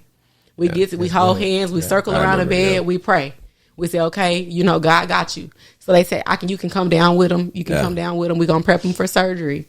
I'm like, all right, cool. they come and they say we're gonna start doping them up. No, then before that they rolled me out. I remember, I don't remember a whole lot that day, but I remember. Oh, I know what we're about to talk about. They pushed me out. See, now I think I looked to the right and I see Keiko in the stroller. And I'm like, oh, there go Keiko. But I couldn't I couldn't like pick my hands up and none, but I saw her. I was just saying, I think I random. Yeah, he told he asked me when we were downstairs. He's because we were downstairs and they started kind of giving him the medicine. They starting to prep him and stuff for surgery. And he think he tripping like, I saw Keiko. I gotta be high because I saw Keiko. Yeah. No, you're not. You're not tripping. No, yeah. Keiko came down. No, she you definitely saw Keiko, and we just did it at the time. And it's like Keiko is a baby, so she don't know what's going on. Yeah. But Tatum at that point, he's a toddler. He can see. His daddy. He's used to his daddy in top form. He not used to that. So that's his Superman. And so for him, we didn't want him. Tatum was like, I just don't want him to see me in this way. I don't want him to. I can't pick him up. I was gonna ask about that. I respect that. He was like, I can't pick him up, and I can't. And so he was like, once we finish the surgery, let me get a little better. Let me just figure some stuff out, and then we'll go from there with Tatum. So we talked to him on the phone and FaceTime and stuff. So I'm like, all right, we go down. We have his surgery. So they start to they like, we got to shave his chest. We got to get him ready for surgery. I'm like, they shaving your chest. He's downstairs. He hot at this point. They starting to give him his medicine. He flirting with the nurses. I'm in the room. His chest shaved. Just let it happen, baby. And I'm in the room. Well, it's okay. They all like older, like they're older women, grandmas, y'all. Yeah. These are older grandmas and aunties. Aunties. So it's nothing. I'm not offended or worried. So, Key, let's take a pause. I'm sorry to interrupt. Go ahead. But do you remember anything at this point? Like, can you recollect and kind of walk us through like what you experienced and then they shaved everything, bro. They shaved. He didn't understand. I'm that. like laying on it's like imagine this being metal and I'm laying on a table like this, and they have to shave, I guess, for because they got to cut me up, and I don't know what that. I don't even want to look at a video of like what that actually looked like. Is there a video that y'all have? No, not of my surgery. I'm just saying, that exists. Surgeries. They put surgeries on YouTube online. But I don't want to look at it. I watched get the footage though, just so that. But I watched one. I think that's like dope archives to have in the vault. You know what I mean? Like, especially if you got a picture of your heart. Hey, yo, I'll get that shit tattooed. That would be my first tattoo if I went through something like that. X-rays of like what it looked like before and after. If you ever become like a rapper or a singer, you have to. That's the album cover. That's the album cover. He wouldn't easily. All right, so let's keep going. All right, so I'm laying down because I want to get to post. Exactly. Yeah. So this is probably the last portion. Right. Oh yeah, that was I get there. Okay. They do. Well, I'm laying down. And they dope me up. So as they're shaving me afterwards, I'm just laying there, and I just remember going to sleep. And when I wake up, it was done. It's the fucking, I don't know what it's called, but the thing it's a tube. Oh my God. A breathing tube. It's all the way down my throat, and I wake up, but it's all the way down my throat, and I cannot breathe. So I'm so you freaking out. But that was breathing for you. Exactly. But when I wake up, I'm trying to breathe on my own. Yeah. And I'm trying to like tap the lady and like ask her because I can't talk because it's stuck in my throat. His eyes. Are you in the room at this time? I'm in the room. When he wakes up? I'm in the room. And I try to tell her like, but I'm doing this. He's explaining it, and I'm just like holding his hands down, like I'm like, pull it out. I understand, but the issue is, but let me time out, reverse for just like 2 seconds before surgery. So he remembers waking up for surgery. For me, during surgery, it was an all-day surgery. Let's start there. Damn. He went to sleep and woke up. They said that the procedure was going to last anywhere from 4 to 8 hours, right? Yes. Yeah, so, and it ended up lasting about 6:53. Yeah. And so it was he was in surgery for just about 7 hours. So we had to get out that hospital so too. Everybody was they were like leaving, going to. I didn't leave. I never left. She stayed the whole time, but Greg and I, everybody, all the friends, family. I was telling everybody, go eat, leave, stretch your legs. It's something y'all got to know. Like when all this is going on, because at this point, like what you're describing, I remember this. I wasn't there. Yeah, Dino is part of this story too because. He's telling me what's going on. Have to do the quick interjection, and then we'll go back to Key. Then we go back to Taylor. Taylor, right? So Listen, bro, I'm fucking shocked. So goosebumps again because I got a call. This is how Dino gets. Because I'm like, where y'all at? What's going Yeah. on? He in Dallas dealing with this. He's like, hey, yeah. Bro. No. Before we even go to Dallas, and this will be real quick, but for our listeners, we the Wednesday is when we get the text from Kyuana, and she puts us all in the group, so I know that's something serious. And then so I automatically kind of go into like, oh shit. And then that Friday we had the Kevin Hart concert that show that we were gonna go to, and I was so excited because you know he's my favorite comedian, and like tickets. Yeah, and so when the next day, that Thursday, I was like, all right, Sam was like, do you think it's that serious? I was like, we'll see. It might just be something. But when you said bacterial, I was like already mentally getting prepared because I've seen that in the military before. And then so Thursday around noon is when Kyuana says, yeah, it's about to happen. The surgery is confirmed. It's going to happen at noon tomorrow. So I was like, all right, well, so I call Sam at work, and I'm like, hey, you need to get home as soon as possible. No lollygagging at the school, whatever. Come straight home. We're about to pack, and we're on the way to San Antonio. Second phone call I make is to my mom, telling her, like, hey, this is what's going on and stuff. Yeah. So my mom's freaking out or whatever because she loves Taylor. And then I call Dino, and I'm like, bro, it pains me to say, but I have to head to Dallas, and I need to leave these Kevin Hart tickets. Greg had a pair, and me, Greg, Sam, and Courtney were all gonna go. Greg just disposed of his tickets or whatever, and then Courtney was like, here, I'm gonna give you the ticket and you find somebody to give it to.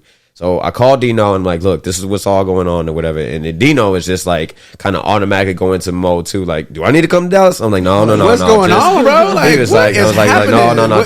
Do I need to ride? I was like, just wait. I was like, I don't like. It is serious, but if it's open heart surgery, I think he's going to be okay. Yo, they're changing his tone. Yeah, like when I knew it was something official.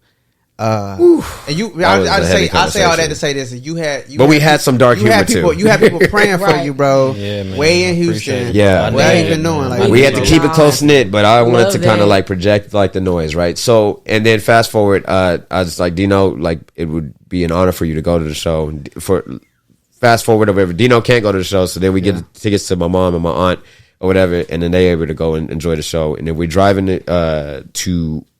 we drive that night to Dallas, and then we're there or whatever, and then now you can pick up where you left off, Key. Right. So basically, once they started the show, they told me, they were giving me the rundown while they were shaving his whole body.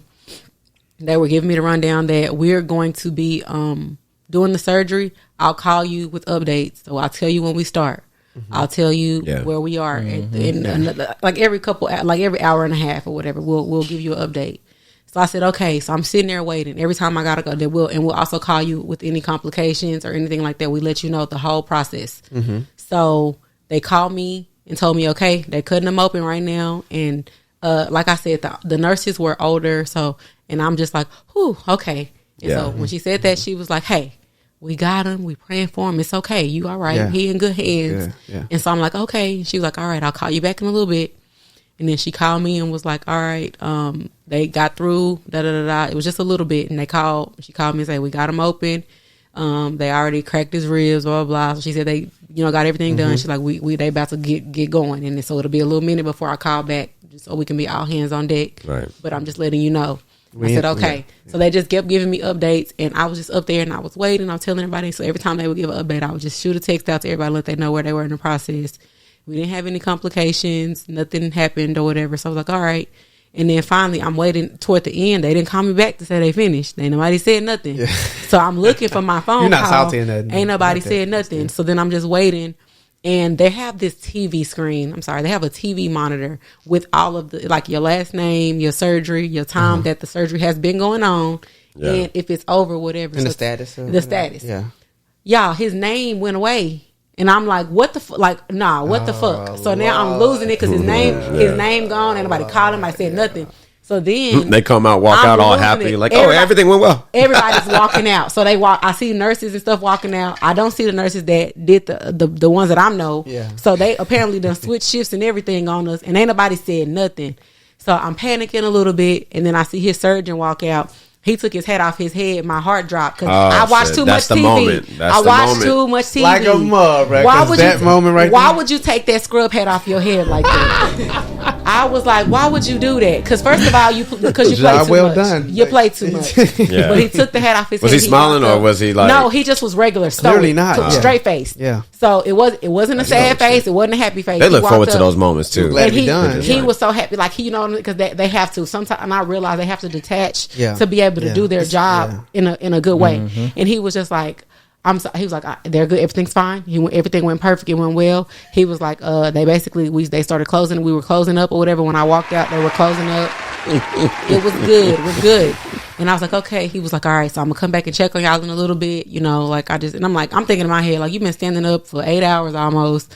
You've been prepping, like, go ahead. You need a cup of coffee. You need to get you some. And that takes some exercise and prep to be able to stand up a little straight. Sandwich. Yeah, go ahead, baby. Go to the bathroom. You're fine. Go ahead. I understand. If I'm a surgeon, I'm like, hey, I need crab legs fed to me at this time, and then I need like That's some. why this nigga some not a pound surgeon. cake or something. Exactly. There ain't no way. So yeah, then they wake me up. I'm kind of like stitched together. What does that feel like at this point? The whole time the surgery, you're like, my God. you're asleep. You don't remember none of this. Like, They probably don't even feel it. They probably numbed up on antibiotics. I wake up and I just remember not being able to breathe. So the pain didn't register. Oh, that felt like. Yeah. But it did because they had to give me a CT scan to make sure like everything looks good. Yeah. Via like on the scans, my heart and everything. So they have to, because I can't move because you don't really realize it. But they you had need to strap your Taylor chest. down because Taylor was trying to take the tube out his mouth. I mean, yeah, because he don't know how to Like, not breathe, you breathe and let something and else it's breathe breathing for you. Right. I would have been freaking out too. Yeah, I'm like, I know, I get it, but I was trying to explain to him because they explained it to me because that's what I told look, them. listen, as somebody who likes to be in control and I don't have control, I'm freaking the fuck out. I told them, I'm like, just give it, and I wanted to ask them if they could just put him back because they want. So the thing is, there's something else. It's like a little machine that monitors your oxygen. His oxygen level needed to be at 80% on his own before they could remove pull the it tube. out. My mama had that He too. wasn't there yet. He was at 60. It was rising. Well, they should have let me back sleep. So then, but they had to pick me up because I can't move because I'm saying you don't really realize how much you use your chest to like move because it's your core. You can't do anything without this feeling. Would engage in that. So yeah, exactly. So I can't get up. So they have to pick me up. Like on a sheet, so I got 4 people on the east side grab a sheet to pick me up and put me over to the CT scan. Yeah, it's heavier than what we thought. Them trying to move me over, and it was I felt so much pain, like right here. Yeah, I remember you describing any this. kind of movement, like bro, it was the worst. So where does the pacemaker come in at this point of the story? They put that in during surgery or after? You did say you have a mechanical component that helps. So before that, during this, like when they're talking about surgery and everything, I know I have to have it. They said, okay, you can have a pig valve, okay, or you can have a mechanical valve. What enlighten? What is a pig? Yeah. It's a pig. Valve. Like it's like a pig heart valve. Oh, so it's it's like the skin of a heart. So it's more human like. Yeah, I'll give you the pros and cons of it. Yeah, the pig valve, it only lasts about 15 years, and you have to get it replaced. Replacement, okay. However, it's like human-like, so you don't. Yeah. More natural. You live your life. Is that why they're doing so many procedures lately with pigs and human? Okay, all right, wow. So you can live your life naturally. You don't have to do anything. Mechanical valve. And Keiko mechanical valve lasts in the building, by the way, ladies and gentlemen. Yeah. However, with the mechanical valve, your blood has to be thinner for it to pass the valve. Okay, gotcha. So I'm on blood thinners for the rest of my life because I had the mechanical valve. Because you had the mechanical valve. Because I'm like, this shit hurt. Y'all not doing this again. I'm not getting a replacement. Give me the mechanical valve and I'll. So you got to take blood thinners for real for the rest of your life, like daily or like every day. Every day, like at the top of the day. My blood has to be within a certain range, so I have to kind of maintain a diet or really. So should we get there at now, or is there anything else that we need to discuss about no, we can talk about okay, because getting like recovery. Yeah. Let's go ahead about. and pivot to that point. I mean, well, like, is there anything else that we need to address first? Yes. Before we exit and kind of like throughout the recovery and surgery, but all that together, like the love was real when I got in there. You don't really, well, I guess I didn't really realize how much I was loved as a person. By friends and family, like everybody that showed up for me, that shit like meant the world, because I couldn't really move when I was in there. So when people would like come see me and stuff, everybody that came in, I'm not really a like touchy feely person. That's not my love language, to like touch. It's not my love language. But when I was in there and I couldn't do anything, when people walked in, I would just put my hand out. So that's all you wanted to do was touch people and just feel that love. Because I couldn't do it, so I would just, when everybody came in, I just, put my hand out. So that was a revelation for you, like experience, like wow, like I want to actually feel. He wanted, like he's tangible not very love. huggy. Yeah, all he wanted to do in that moment, every time he saw somebody new, connection, was give him a hug, and because he couldn't, he just would always. I didn't realize how much I needed, just personal touch. I wanted to dap up, you know what I'm saying? I wanted to bring up that Kevin Hart thing because, like, as bad as we wanted to see him, like all four of us, right? It was so easy. I got excited for us to assemble like the Avengers and to, drive and march on to Dallas to come and be there in support. I was looking forward to those moments, right? Because, yo, man, like they put us through so much training and shit in the military, whatever, to get prepared for those moments and stuff, whatever. And it was fun. And I had a few moments to experience that in the military, but the realest that it felt was last year. And to see, and for Kyuana to be Nick Fury and call everybody into Dallas and whatever, like that shit was so fucking dope, man. To put that on display, you know what I'm saying, Dino? Absolutely. And for life to be at stake, like that, bro, I'm telling you again, I felt the gravity of that situation. Yeah. So, man, hearing that's what makes me well up when I hear that, because I know the pure admiration and love I have from like my kids or from my wife or my closest friends, to have that in abundance right before. I mean, like, just, man, how that must feel. I know what I mean. Because I didn't really like, man. You don't get, most people don't get that. I know. I know my friend love me. I know my friends cool. But to get all that at once, I didn't realize, like, people really. And boys don't get that until you pass. Think about it. You don't know how much people love you until you're gone. And it was kind of one of those moments. There were more men crying in the room than women.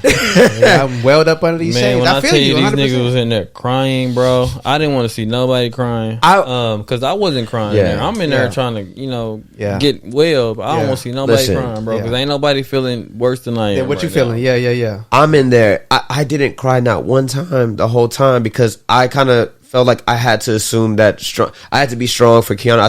I saw how Kyuana was trying to be, and I was like, I need to help support and be that conduit of strength. Yeah. You know what I mean? And stuff, whatever. Because I saw his pops being like the fortitude statue. That's tough. Yeah. And I was like, okay, I just want to help support. Where can I be a beacon of hope and a beacon of support and strength I got and stuff? One more. Let's get one thing from surgery, and then we can move to recovery. Yeah, okay. I had so they took the mask off, right, with the heart surgery. Mm-hmm. They didn't realize what I had until they were able to take the mask off and then go assess what the hell this is. Yeah. So then they end up determining it was type H, flu. The mask on your heart, mass, M-A-S-S. Oh, mass.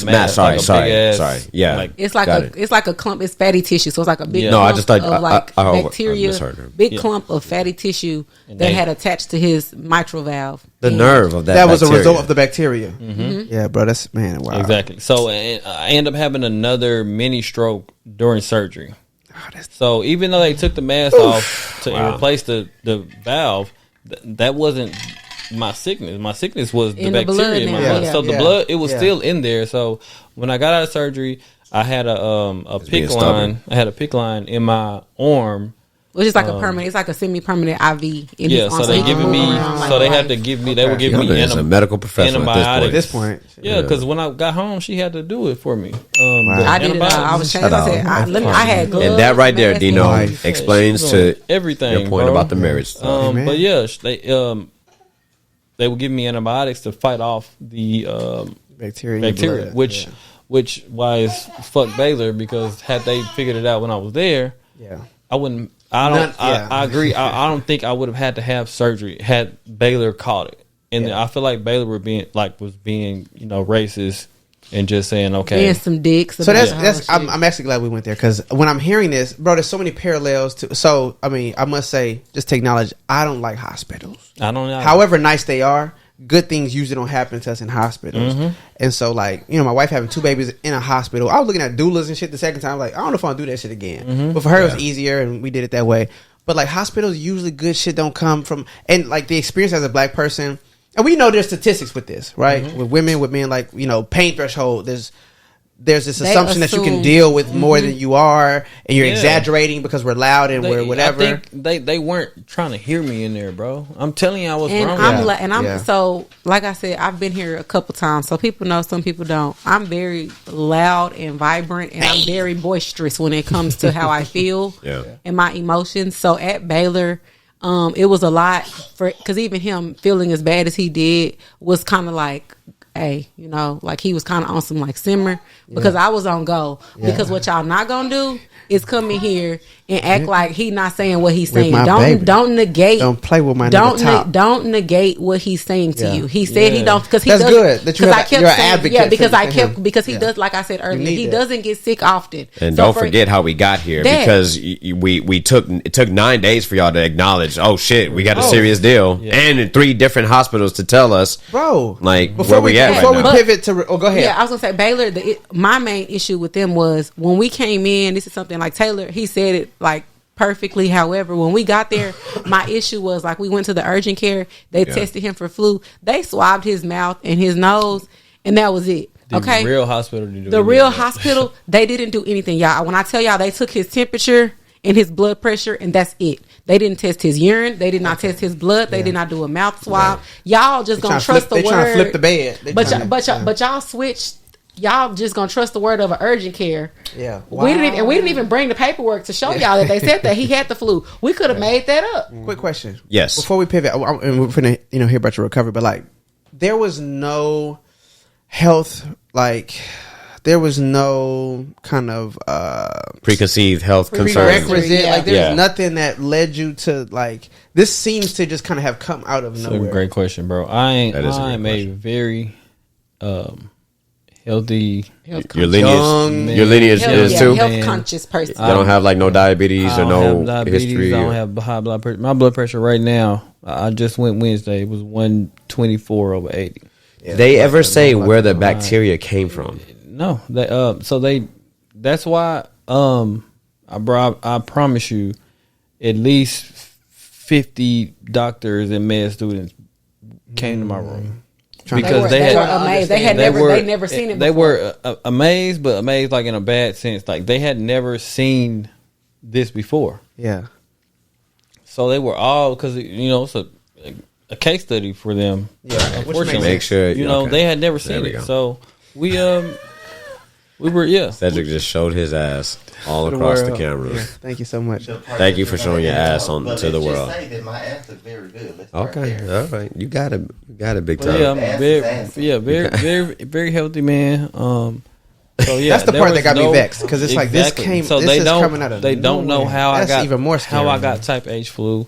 I don't know how I got type H flu. Yeah. You know what I'm saying? So I have no idea, bro. Does that bother you to this day? Like the fact that you still don't know, like, because I know that would bother me. Like, I'm like, I want to know where the source and where it came. Know where it came from, because my whole thing is, it's like I want to know where it came from, because prevention. Exactly, because how do we go about not getting it again? Like that's my thought. Because I'm like, is it something? And I wanted to know, like, is it something that just happens in everyday life? Because he ain't been nowhere. It's not like he had just traveled or anything. Yeah. Like, I mean, aside from going to Austin, but he was feeling sick when he got there. So I was like, there's nothing. This is new. And so I think that's probably one of the main things that kind of bugged me still. I don't know. So you kind of always have, you kind of feel, Kyuana, like that you have one eye open at all times just to make sure and observe. Oh, even with Tatum, like it's everything. Like when he started coughing, like Taylor coughed, I just got a little tickle in my throat. And I was like, we going to the hospital? Did they say that it was hereditary at all? No. No, it's not. Nah. It's It's bacterial. just okay. I mean, I know. Once it's gone, it's gone. I mean, you can More have so. certain like maybe predispositions that can make if you have pre-exposure to it. Well, I asked that because you said you keep an eye on Tatum. That's because every time, like when you get sensitivity to anything, so like he has a little cough now, and if we go to the doctor, I'm test him for type H influenza. Like you know what I'm saying. So it's like you know how when you go, they like RSV, the normal stuff. They test the little kids for normal stuff. RSV flu. His dad had type H flu. Yeah, is that test something him for that too? Can we see about that one? I'm like, can you test him for that too? And it's just kind of like they like, I just be wanting to make sure. So you don't know. And that's such a rare thing. I'm imagining that they probably look at you like, can I test him for what? Okay. I don't. How do we even test for that? Do we got them testing? Hey, don't know. For H? Figure it out. Don't know. So at this point, we need to pivot to recovery. Procedure recovery. Because you here talking to us, bro. So right. Yes, exactly. I'm in there. It's a praise report. And we got there. Let's get some applause going first before that. Man, yes, man. It's a blessing, bro. God bless you, bro. I'm in there. I'm in the hospital a total of maybe 4 weeks. Right, it's a long time. It was such a long time. I was so ready to get out of there. But so I'm in there. Day one after surgery, the surgeon comes in. He checking on things, just make sure everything's good, make sure I'm good. He says, the recovery is 6 months. 6 months to a year. Okay. 6 months to a year recovery. How do you feel about that when you hear that news? Wait a minute. Because that ain't let him tell you what he told the surgeon. I told him I was going to be healed in 3. Okay. He said it's going to be 6 months to a year for your recovery. Taylor looked that man in his eyes and said, "I'll do it in 3. Good in 3. And come on, bro. And 3 months from that day, I was back. He was released. Yeah. So, he was released. Come on, Iron Heart, but Stone Heart, baby. So I'm in there. I underestimate me. The first Taylor day, bro. Taylor gang. First day back there. I told you I can't really move. So I have a physical therapist. I have an occupational therapist, a speech therapist. I told you I was talking slow. Yeah. And remember, he also had a second. He had a second mini stroke or whatever it's called. Yeah, I had a second mini stroke. So at that point. That mini stroke, it caused numbness. My right side of my face was numb. And tremors. It also caused tremors. Like my left leg was shaking like crazy. I couldn't stop. Still to this day, right? Nah, the leg doesn't shake anymore. It's the right side. The right hand. I saw you hitting your leg when we were working out in the garage. The right hand still shakes sometimes, but maybe 5% of the time it'll shake a little bit. But yeah, it was shaking like crazy. I couldn't. There's nothing you could do to stop it. Yeah, it was like Parkinson type. Exactly. Right? It was shake like that. Yeah. Because of the stroke. So I got PT, OT, speech therapist, and also a psychologist came in. But yeah, first day, the PT made me get out of the bed. First day. He didn't like her no more after that. Because I didn't. Why would you, yo? Because they want you to. I guess it helps your healing process. If you're sitting up. Yeah. She made me get out the bed. Like I had a walker because I can't walk.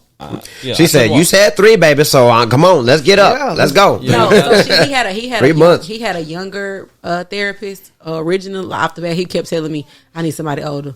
Because this girl, because you know how you have some like how we talk through our counterparts, and he just kind of like, I'm gonna try to libero her, and I know if it's an older woman that come in here, I can't do nothing but yes ma'am and no ma'am. I can't disrespect no lady. Older black woman. He was like, I can't talk to my granny no any kind of way. The grandma auntie. But my aunt, but my cousin. Oh yeah, I can handle her. I get up a 10. So yeah, the worst part about being in that hospital and recovery and everything was,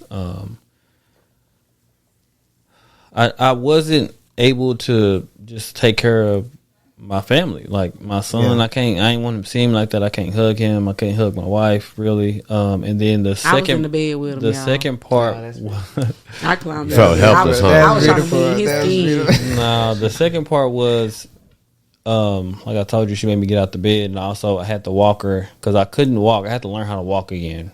Like that's fucking crazy. Because in my brain, I know how to walk. But your body is. But my body will not walk. Wow. You know what I'm saying? That fucked me up, man. So you had to rebuild your strength. You had to learn. Mm-hmm. Wow. Yes. Let me interject a question right quick. Yes. How did your mother feel? How did Mama Hope feel, man? Yeah, she was down bad. I'm sure.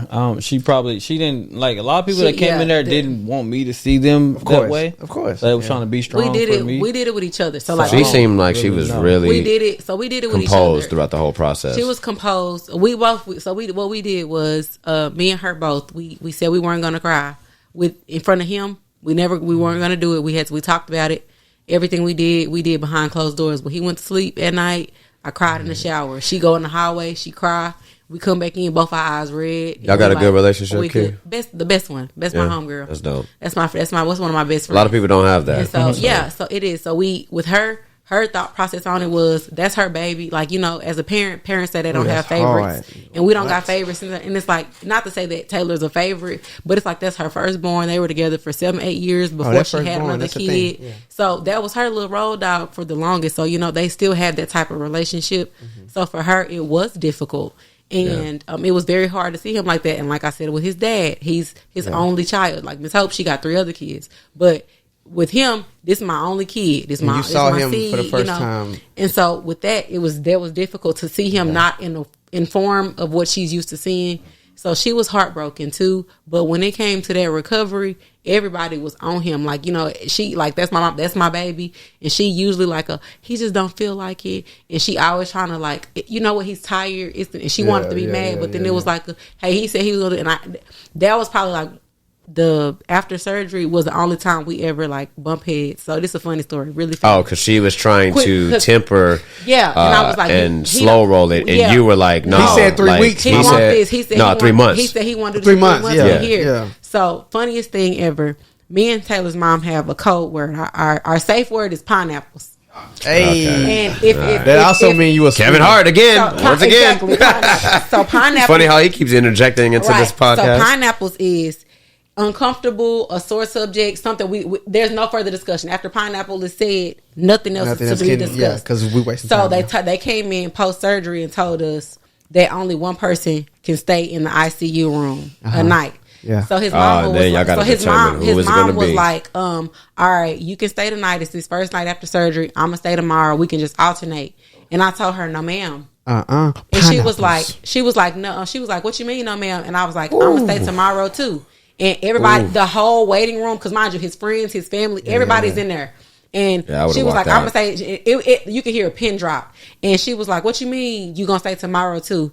And then I said, I'm going to stay tomorrow and every other night. And she looked at me like she was about to she wanted to buck up. And I said, pineapples. Her eyes filled up with tears. And she said, you ain't never said that before. Yeah. Like we talked about this years ago. Pineapples was established years ago. I didn't know. Wait, how the hell y'all just established? It was random. We just talked about it. She was like, so what made you get to that point to stand your ground against his mother? Because of Tatum and because of your role? This is my husband. This is my best friend. This is my other half. I'm in here. This is your son. But you got to see from her perspective too. Like, this is my son. This is my firstborn. Look, and I understand all that. Sure you leave mama and you cleave to your spouse. You know how hard it like. I get it. It's I will hard. say, while I was in there, that woman never left my side. I don't remember a night or a day in there. She might have left like for a couple hours. One of the rooms I was in didn't have a shower. So she had to leave to go shower at somebody's house, and she came back. But I don't ever remember. I remember that. I don't ever remember her leaving my side. She washed your ass too. Can I just tell you real quick? Shout out to the strong black woman, wife, mother, caretaker, nurturer, all that shit. Something that's really beautiful. I think this is a lesson I learned, and I'm hearing you say that, it's something I think people need to know. I haven't. Bro, your moms, yourself. Y'all in the waiting room, one thing that y'all did that I've learned in hindsight is really important is you gave yourself time to feel. Not in front of him, right? But you're like, okay, I'm not going to let him see me cry. He ain't going to see me sweat. But nigga, as soon as he go to bed, or go whatever. Waited for him to go to sleep. Waiting. But you let yourself feel. Yes. Because we bought our emotions up, especially black men. And it's so unhealthy. It's such a not a good thing. To just push it. I'm an overly bro, we are vessels. Person. Yes. You're going to pour into it, and you can only take so much. Then it's going to eventually overflow. And what does that look like? Exactly. So please give yourself time to feel, man. To feel and process. You need that. And you got to step back from situations. Like I said, how when he tried to talk to me, And I had to, like I said, I could understand it now. I thought about it after that, like, and I understood why he was telling me what he felt like he needed to let me know with the information about the wills and all the other stuff. But at that time, I couldn't. And so it's just like sometimes you have to kind of step back and realize, think logically. You know, you have to think about stuff in a way, right now. You know. Yeah. Taylor. Yeah, like, I have some questions for you. Oh, okay. Well, like, I mean, no, it's gonna tie back to, because I know you're not finished. Yeah, post-op. But, post-op was it. Go ahead, bro. Like walk us through. So continue first and foremost. Walk us through the exercises. Walking. Yeah, you're on walking. So I can't. Now, what's next? I can't walk. So how long did it take you to learn how to walk again? Yeah, about a week, right? It took you a fucking week, man. Come on, man. That's pretty good. I feel like because that, you know, I was kind of, I couldn't, but it's like a Superman, which bro. is crazy. So because I know one thing I forgot, like, that I still has an effect on me to this day from surgery and strokes and everything. When I get sleepy, my right eye like drifts because it can't focus, so I can't really see out of my right eye. Yeah, but I just have to like blink, you know, hard. Refocus it, reposition. Yeah. So that also happened. But when I finally learned how to walk again, I'm like stumbling, barely walking. My mom and my brother is on the side of me, just in case I don't locked arms, fall. Yeah. But I'm walking, but I can't see anything. Like, everything is blurry. But your eyes are open. Yeah, but you can feel feel your legs though. You can feel video your legs on my Instagram right now of me, my first walk. In that yellow scrub. In the yellow scrub. Yep. But if you look at my eyes, they're like buck. He couldn't see. Because I can't see. I'm like walking, but I'm like, where am I going? Because I can't see. And again, with the wife jumping in, yelling at people because he kept telling, so he would say, you know how y'all are so strong as black men? He would tell this to me, like he thinking like he confiding in me at night. Which I was. And he confided in me, trying to tell me at night, you know, he was telling me, my eyes are fuzzy, and then they come in the morning. Is everything good? We straight, we good. Yeah. No, we're not. No, we're not. Fuzzy, he can't see, cloudy. Because at this point, what they're not, because I don't want them to ever send you home. Yeah. And there's something that I'm not equipped to handle or deal with. Because you're the source of communication on his behalf. Well, she's advocating for homes. I'm like, because once we go home, I don't want us to have to come back here because of something else. So they gonna fix everything that needs to be fixed. They gonna put that on this bill. Put that on this bill so we don't gotta. I don't want a new bill. Do they say anything about your idea? No, it's just. Do they ever say? Your visions, because they didn't even say like anything about my tremors. There's nothing they can do about it. Mm-hmm. Like it just has to. Some people it go like I don't want to keep getting on a tangent, but like some people it doesn't go away. Like one of my close friends, he didn't come to see me in the hospital, and I was really kind of fucked up about it because nigga, I love you, my dog. Like you could at least. That ties into what we talked about in the past episode. You could at least came to see me like one day. Like I just need to see your face, bro. And we end up having lunch afterwards. You know, just catching up and everything, blah blah. And he goes to tell me like he couldn't come see me because he didn't have it in him because his brother went through the same thing the year before. Just the same, probably the same year or like months. It was like a couple months before, but it was a different. He had a staph infection. Okay, so but the staph infection, it's still bacteria. Infection in the leg, but going all the way up to the bacteria. But it, you know, the bacteria got in his blood. His blood became septic. Is he okay now? That's what I'm getting at. His blood, you know, he ended up having a stroke, but his stroke was a lot worse than mine. So I went through what I went through, and that shit was hard, bro. But I'm thankful that I'm still here and, you know, function pretty much at 100%, you know, because he's still in a wheelchair to this day. Like he can't walk because of, you know, the complications he had, the stroke he had, the, you know, bacteria that ended up getting to his brain. Mm-hmm. Same type of thing. Same thing happened to him. But he was like, he couldn't come see me because...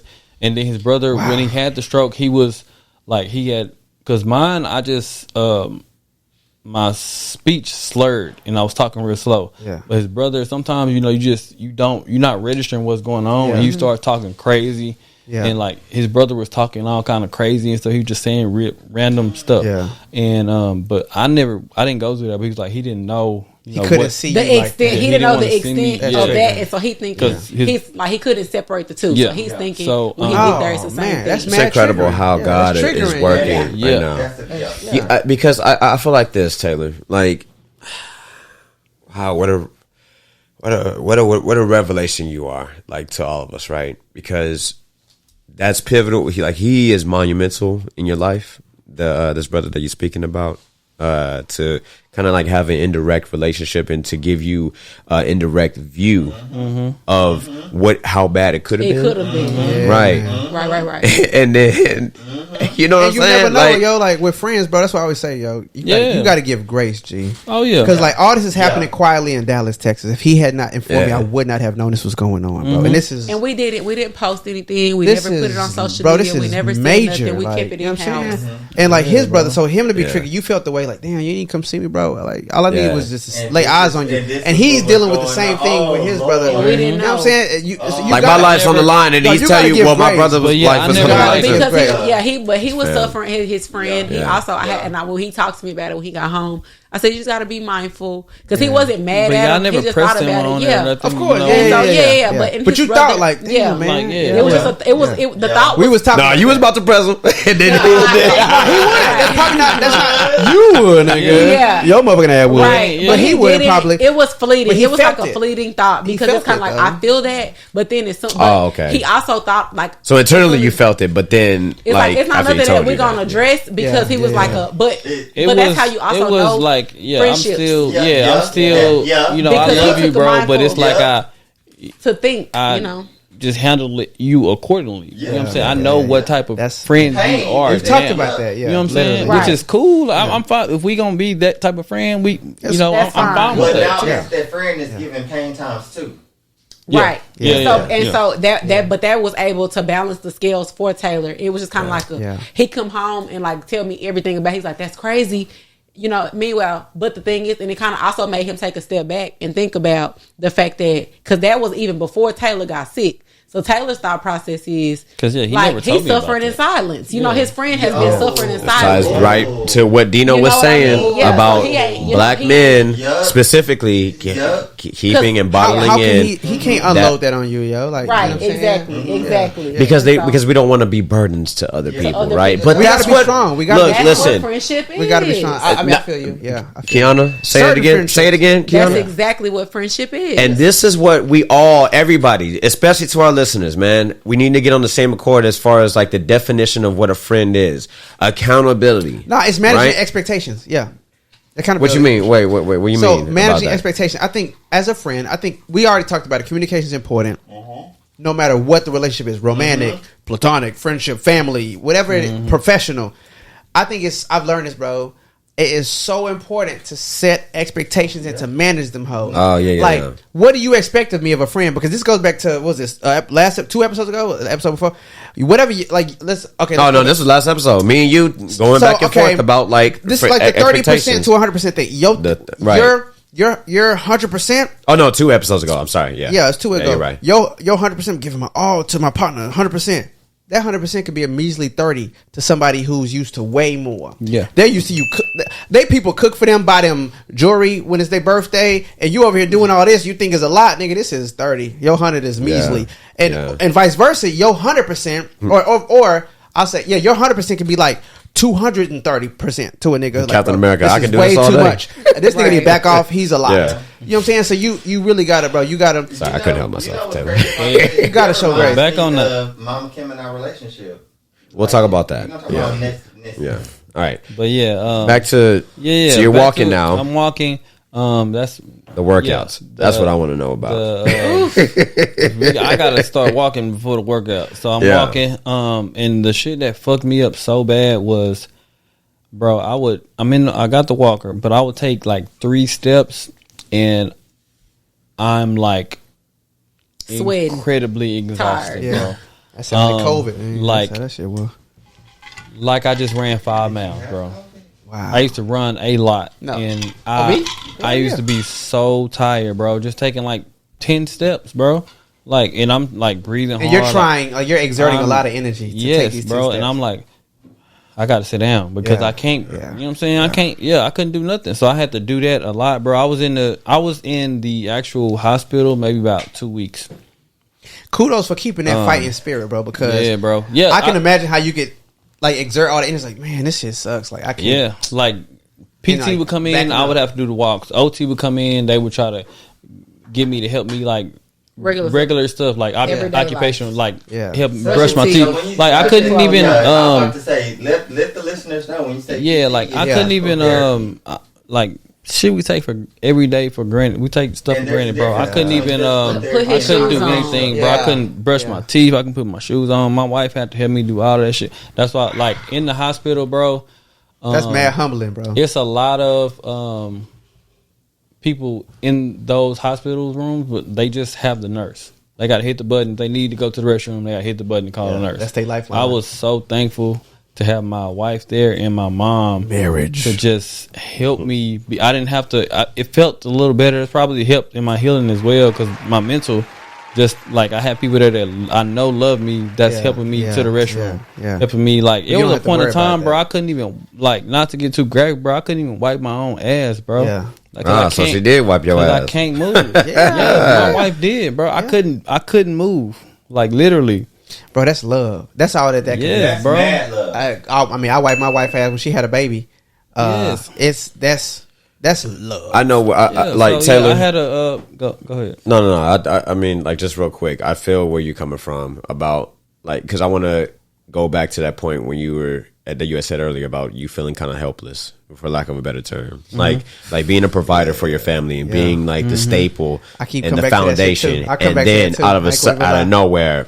All that shit is shut down by force, and then now she has to step up. But she's willing to step up, and she wants to step up. She doing it, and she fucking doing it, dog. She handled it with grace and style and composure and poise. You are a queen, Kyuana. Thank you, and we applaud you gladly. I tell him over and over, and he would always tell me how appreciative he was, and he would just be grateful and just gratitude. And I'm just like, listen, I got papers on you, baby. We signed that marriage license together, honey. She said, we ain't going nowhere. We signed it, like, because I wanted to ask him so many times, well, we not at the same wedding? When he said sickness and health, rich or poor, death, were we not those there words together? Like I at meant that point that. Yeah, for a ceremony until this it is not. plays This out. is not a hassle. This is not a hassle. This is nothing. I feel like this is when you accept a job, when you read your job requirements for a job that's paying you. When you accept that job, you accept it with all of its requirements. Do you not? And so some I'm like, people, that's the same thing with Kyuana, marriage. some people aren't prepared for that until like it happens, and then that's when everybody gets tested. Hey, be careful with that curio cabinet. Let me tell y'all something. This is one thing. This is my one piece of advice that I will give it to anybody before you get married. Before you get married, think about it like this: Are you or are you not willing to? If it ever comes down to it, wipe your spouse's ass. I was just about to say. If you can't find yourself or your spirits to do that, I never thought about that. Then don't get married. This ain't for you. This ain't the job for you, honey. Wipe ain't the job for you. Can you wipe their ass? Yeah, can you? My wife, my husband. If I need him to. But when you, I can hear the bitches right now. Yes, and I do it better than you, bitch. It ain't about you. Stop. Sit your ass down. I'm glad that you're on the mic. What's funny about real. the whole conversation that y'all are having is that I had asked, "What do you enjoy about marriage?" About marriage, yeah. And your husband, babe, loves you. Yeah. And like I said, I don't know if the mics are picking it up, but and I love you. It's picking it up. I can hear him. What do you? Can I put in input? You got 10 seconds. What do you enjoy about the marriage? What do I love about the marriage? Where do you enjoy about the marriage? You must love this nigga big time. And again, for the sake of time, we got to pivot back to wrap up the story. Yeah, and then wrap it up the episode. Okay, what do I love about being married to him? The laughs. Honestly, nobody knows. Like everybody assumes, like people who know him. If you know him. To know him is to know that he's hilarious. He is absolutely hilarious. But anybody from the outside looking in, he's just as quiet, reserved, cool, calm, composed, all that. No, my man. We know who you are. We know who you are. But you gotta listen though, because I just told you literally today. I was like, so how was it? Yes, I was like, shit. We was kicking it after we were recording. Yo, Taylor would say some shit that's like the. I'm gonna be honest, like the Donnell Jones shit is still nasty. Because it was so appropriate, but I'm like, if you weren't listening, you wouldn't even have got how fucking appropriate. For context, we had a debate about, and I was just being facetious. His delivery might be like. I said that Jacquees is the king. I said that Jacquees is the king of R&B. That shit crazy. That's what he said. And I was ready to spark a fight. Yeah, I was like a verbal fight, a verbal debate, if you will. That's crazy. Yeah, and then Taylor has these witty one-line. It's comebacks. always a one-liner. It's always a one-liner. Like when we were pledging, bro. I mean, or Taylor crossed after I did, whatever. But in his interview, when we're all in the room, and I know I'm giving this to Taylor. No, I'm not. But I can reveal this part. But like, it went all off. Yo, one of the brothers was had asked Taylor, "Hey, yo, them kicks that on your feet. What's your size?" And Taylor just responds back, just in the cool, most calm, even though he's nervous as fuck. He said, "Mine." He said, "It's my size." Nigga, it's my size, nigga. Yo, at that point, I was like, "This nigga's the coolest guy ever." This nigga, I was like, "I want to be his best friend." That's what you're supposed to say. I'm gonna say that's what you're supposed to say. Ain't nobody take what the shoe size. Ain't nobody take. Where I'm from. You from where? That's just how you know you from the hood. Where? That's almost like saying if you say it one more time. Texas. That's almost like if you bang and somebody say how long you been down. You can't say, well, I think I've been a blood for about 3 years now. Yeah, no, that's not the answer you're supposed to give. That's what you're supposed to say. My size. All right. So, but yeah, workouts and then quick healing process. The doctor said 6 months to a year. I did it in 3. Hey, wait, you actually did do it in 3, right? He completed it in 3. He was back at work at 3 months. Wow, back at work in 3 months? Yeah. Damn. Hey, what did they say? Started working. They were like, Taylor. I started back working in November. A majority of people at your job white? September, October. Mm-hmm. Predominantly white profession? Were they, when you came back to work, were they like, look, nah, bro, I think it's important to say that. I can talk about that too. My job, bro. They were trying to send your ass home, huh? No. Amazing, bro. I want to, my boss time out. I need to absolutely, and I tell Taylor this to this day, I'm always forever going like commemorate them. Those people were amazing. When I say those people, I mean his job. They sent flowers. When the day of his surgery, sweaters, I got flowers. We got a brand new car. We got so much, and then his boss down payment. I called his boss the day that he had to have surgery, y'all. When I told her what was going on, she cried. Me and her cried on the phone together. It was like 6 o'clock in the morning. So that you're not about to be number 1 no more. No, it was 6 o'clock in the morning, and I was on the phone with his boss. Well, his boss also had her husband. Her husband had like a health scare before or whatever, so she kind of just knew. But we were on the phone. She was just like, I know what it feels like, and I'm here for you. So that's why she was well. And her husband passed away. So she messaged me. She texts me every morning just for updates, talked about everything. She checked in after surgery. That's a beautiful thing. Her and one of his teammates, they came. 2 of his teammates came and showed up. His boss, she came and she showed up. And every day she texts me. She texts me every morning. She checked on my mental. I mean, I go back. I mean, that. See, you got a good culture. You got a good dynamic. Yeah. And then No, please go ahead. I just wanted to kind of give a praise report because I always bash white people, but respectfully. But this praise report for white people. I bash white people respectfully. Huh? Yeah, no. In a entertainment context and stuff, whatever. They we beat y'all up a lot here. They showed up and showed up. But yeah, what I'll say is that like after the George Floyd stuff, whatever, I was not fucking with white people until my job. I remember. And they transformed and transcended my mind. Their entire because of how much love they support. You can't give an entire race. It's not a monolith. You can't give an entire race based off of a small percentage of it. They're not because, like I said, you know how we always get mad at the white people who like, oh, I got black friends. We have a right to get mad, by the way. Exactly. But you have your right to be mad, but it's what I'm saying. You can't shun it. That's just like we was like, like all black. The notion that all black people are thugs. We not. No. However, white people that feel that way, but white people that feel like that, they have a right to feel that way. Yeah. And same with us. Yeah. But with that being said, I want to go back to that, y'all. Them people, like when I say they showed up and showed out. Yeah, for everything we needed, she reached out. Like they have a luncheon every year for just the company. It was a luncheon. Taylor wasn't back at work yet, but it was a luncheon where they were recognizing, their anniversary and just different things. She called me, hey, we're having this luncheon still. Obviously, it's going on, and the big bosses are coming. They invited us. She said, I know he can't really, I know you still probably helping him with his therapy and stuff. You can come. Like, we're going to make space for you at this luncheon so he can come. Now I can't go nowhere. Exactly. Because they done showed up when I was at my worst. I went and they sat us at the table with the big bosses. They were asking, like, they said, we got to with the big bosses. Yeah. And it was like, she was like, we want him to be there. Support. So, like, that. And so she was like, we understand that you are his support system right now. So, they made space for me. I don't work for these companies. I don't work for them. They didn't have to feed me that day and make sure I had somewhere to sit and all that. They didn't have to do that for me. And they did just to accommodate. It was good. It was great, bro. I appreciate my company for sure for showing love. But yeah, I didn't really want them. I didn't want them to see. I didn't want them to see me like that because I had lost. I'm already a small guy, bro. I lost 30 pounds. How much did you weigh before the surgery? Do you remember? Before surgery, I was probably walking around at like 155. Yeah, 155, and then I was like 120. Wow. I'm going to say this, and I ain't going to say it no more. But you're not that no more? I'm going to tell you this the last time. I ain't going to say it no more. He weighed in, y'all. They had weighed him one time, and he was 118. But I ain't going to tell nobody else. After I told these people. You just told the world. I ain't going to tell nobody else. I ain't going to tell. I'm like Ezel. I ain't going to tell nobody else. Yeah, bro. I lost 30 pounds in there. But now where you at? Tell them. Right now, I'm probably at like 160. What's up? Yeah, what's up on your bitch ass niggas? Don't you step up? Yeah, so I gained all that weight back and got a lot more. Well, yeah, a lot more muscle now. Yeah. I work out probably about 3-4 times a week. So what does it look like?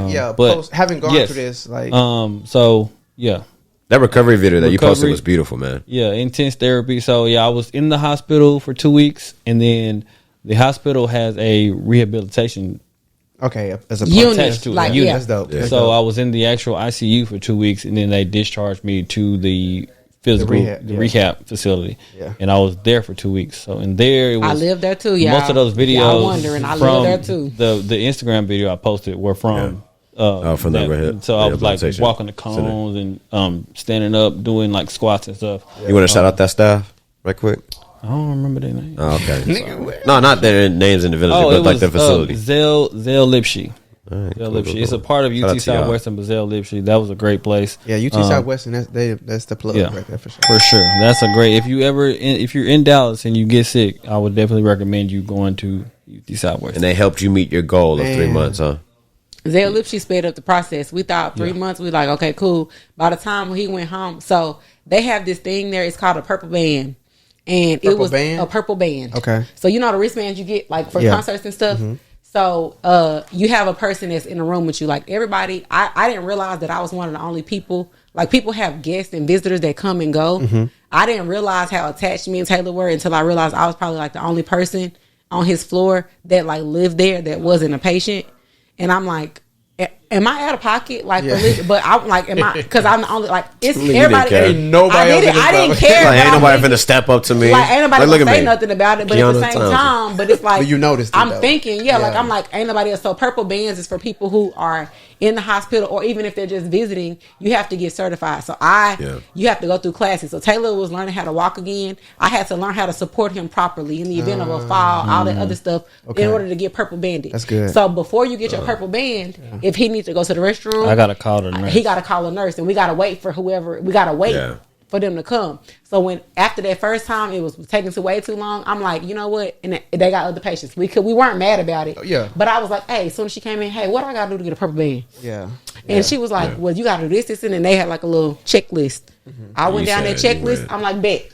I went through and I went to every one of his little therapy sessions. I didn't miss one. And I got checked off by each one of the therapists. Yeah. And they was like, okay, cool. She can get a purple band. They put my purple band on. Couldn't nobody tell me nothing. Nobody. Asked Taylor. The nurse. Nobody told put my name on the whiteboard. Everybody. They told me they were coming in. She was like, he's not supposed to be out of bed. I told her I got a purple band. Okay. But while I was there at the rehab center, I was working out 3 times a day. 3 times a day. Oh, wow. Working out 3 hours a day. It was serious in there. That's what I'm saying. I commend you on the work. And speech therapy came to the room. Yeah, speech therapist. I mean, you're doing all these every day. Like you're doing speech therapy, occupational therapy, physical therapy. You're doing all these different things. All that in one day. Every day. That's a lot, bro. I commend you. It was definitely a lot. And then like my body's still healing, so I'm tired, bro. Yeah. I'm exhausted. But yeah, we was working hard. I was in there 2 weeks, and then they discharged me. But when I got home, we had a what they call it, in-home therapy. So they would come to the house. Not this particular, not Zell Lipshy, but like another kind of outpatient. It was called outpatient therapy. Outpatient therapy, yeah. PT, OT, and speech, same kind of thing. They would come to the crib. Yeah. I did that for 3 weeks, maybe. Yeah, about 3 weeks. And they choose, like it's at their discretion as to when they can discharge you from their program. And do you remember his name? The therapist? Tony. I remember his name because he was black. He was a black guy. And he was outpatient. Like, he was black. He came to the house, and him and Taylor, they wouldn't. It wasn't like regular, like flex your feet. They would go in the garage. They would work out and then together. They would go walk around the neighborhood. I was finally he let me run. I was finally able to run, and that shit just it felt freeing. Yes, bro. So like before he got sick, he ran 5K. Yeah. He did 5Ks, which is a 3-mile run. I ran one with him. Yeah. So y'all did it together. So that was his thing. I'm active person, but I'm not a runner. I ran track when I was younger, but I was a sprinter. I'm not doing no 5K. Yeah, 5Ks I'm not doing no 3. I'm not doing no mile. I ain't got it.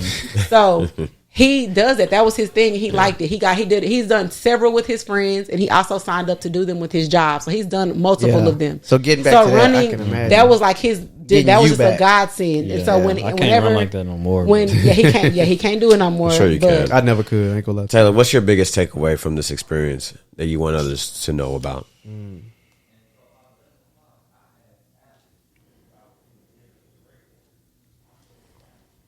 It could be more than one thing too. Take your time. I'm trying to figure out how to word it.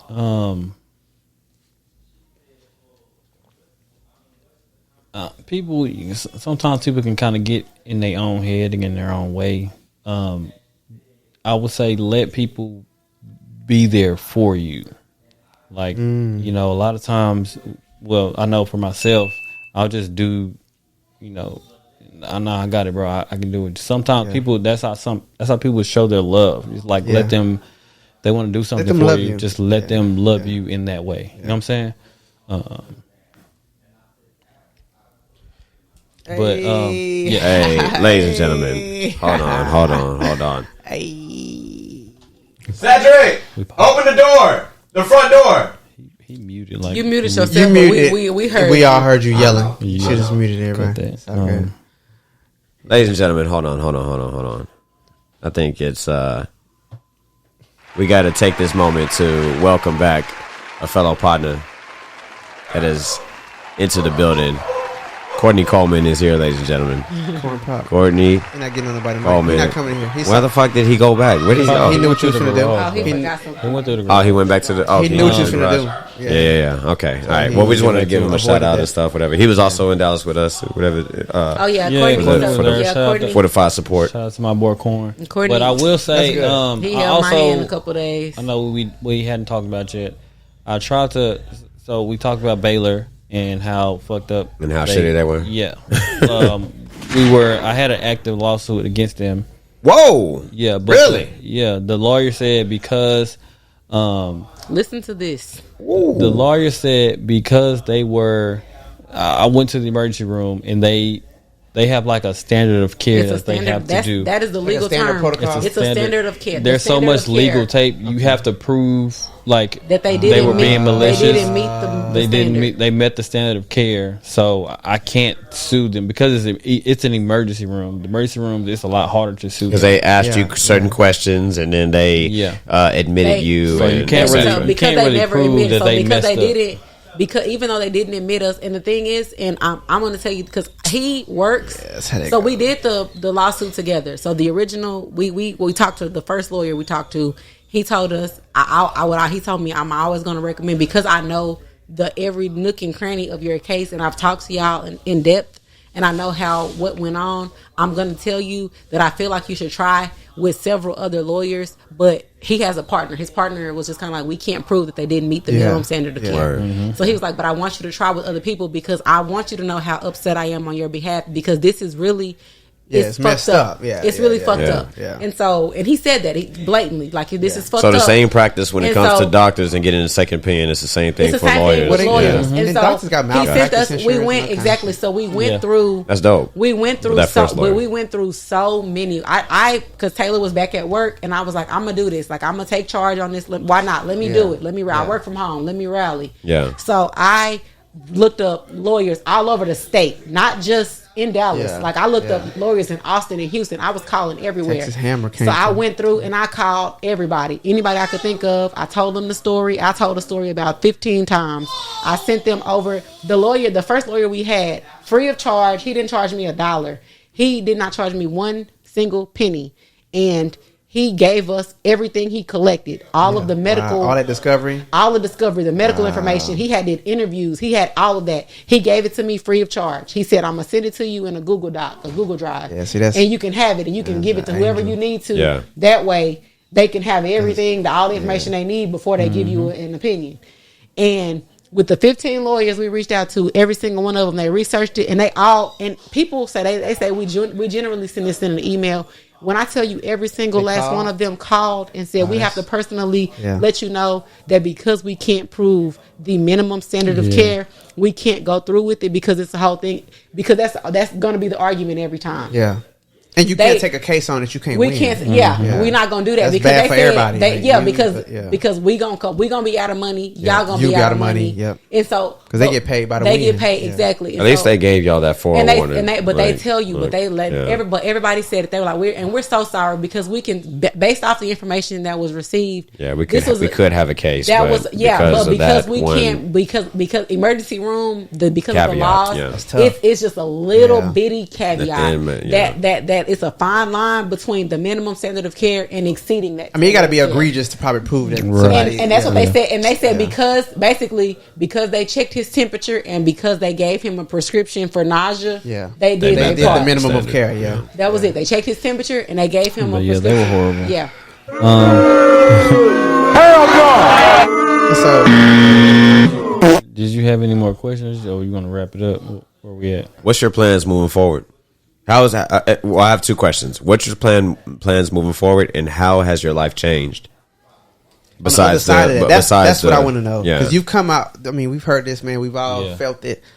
because people need to know, like, moving forward, like, if any relatives of our listeners or friends or any extension of that, whatever that could be connected to them, and they experience this, at least they'll have like kind of like a little bit of somewhat of a foundational piece to come back to and be like, oh, I remember when this individual talked about it or whatever, and this is what impacted me and kind of prepped me and postured me to handle face the worst case scenario, right? Bro. And so with you going through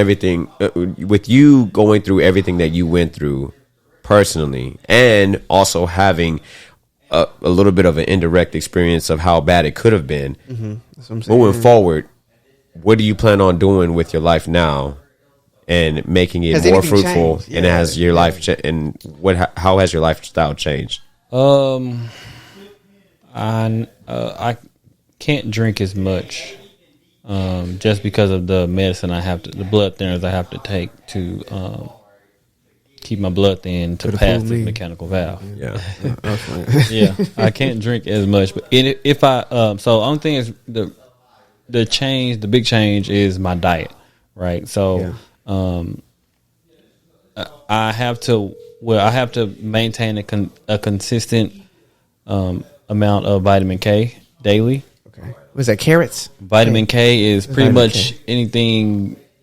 A lot of greens. So I have to. If I'm going to eat, lettuce, let's say I'm going to eat a cup of spinach a day, I have to do that every day. Or that same amount of kind of vitamin K around that range a day. Okay, because vitamin K is like a coagulant, so it makes your blood thicker than what it's supposed to be. So it's like the so it kind of counteracts my blood thinner. Yeah, so the blood thinner makes your blood thinner. The vitamin K will help it thicken up, coagulate just again. enough. So that way it's not too. I have to maintain a certain balance of vitamin K a day.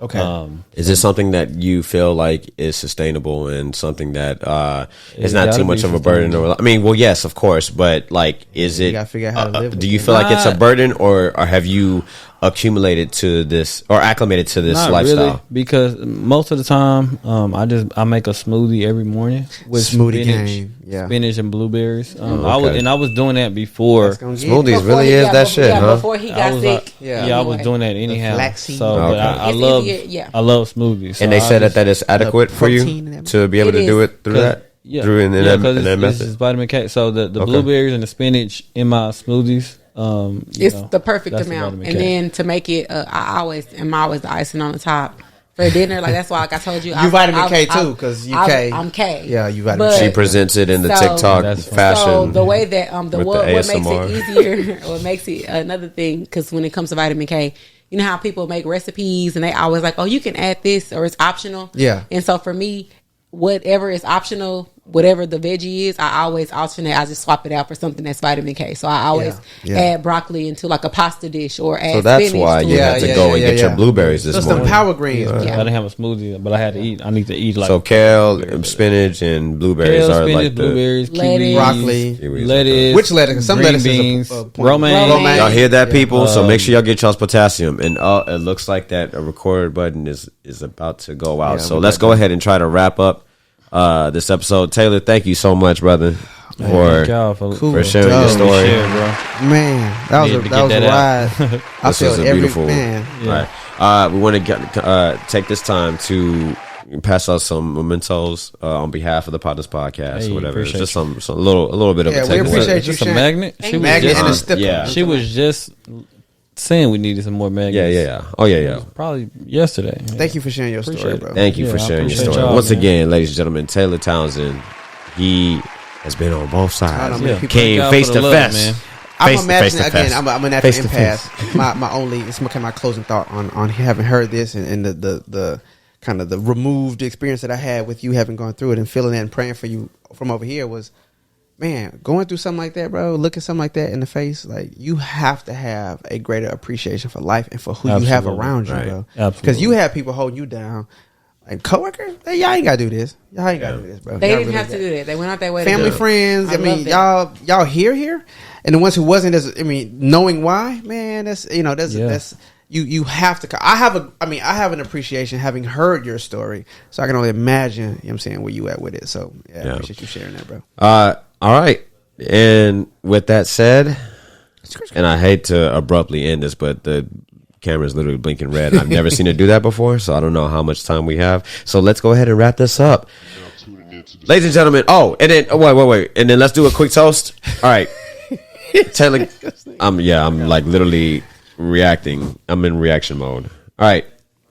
Taylor, here's to you for your strength and for you sharing your story and having the courage to be able to share this like within a year of it happening. I can only imagine how traumatic that experience was for you, but for you to fight through, to recover in such a short, like literally half of the time, or shorter than half the time, like literally a fraction of the time, that it just is an testament and a display of your strength and your courage and your willpower. So kudos to you. And then and Miss Kyuana Townsend for you holding it down for all black women and for all spouses, all wives, all strong mothers, or whatever. Y'all are the epitome and the core of the world. And men cannot make it without y'all. So cheers to y'all. That part. Shout out to y'all, man. All right. Now, finally, with that being said, let's wrap up, shall we? Now tuning into the sound. Ladies and gentlemen, it has been a wonderful season 8. Yeah, man. Wow. So powerful. And what a beautiful way to close out the season, ladies and gentlemen. We want to give a special a special shout out to our guests, Kyuana, Taylor, Cedrick, Courtney, she is Sam Bam, Keiko, and then shout out to all of our other guests that have made appearances on the show throughout the season. Y'all want to give y'all's handles right quick? Yes. My name on Instagram and TikTok, please follow me anywhere, is Kyuana. That is KYUANAB_killing. Okay. Kyuana B killing. Y'all need to see the lunch with no G. And then Taylor. Instagram T Townsend __. All right, 2 underscores. Dino. Man, you can find me at the dictionary THE_DIXONARY. And then you can find me at I Know JT. That is I Know JT. Follow Potnas Podcast at POTNAS Podcast on Instagram, TikTok, Twitter, Facebook, and YouTube for all of our latest content. And then visit our website, potnaspodcast.com, to stream all of our previous episodes. Leave us a 5-star review. We will see y'all next year. Season, man.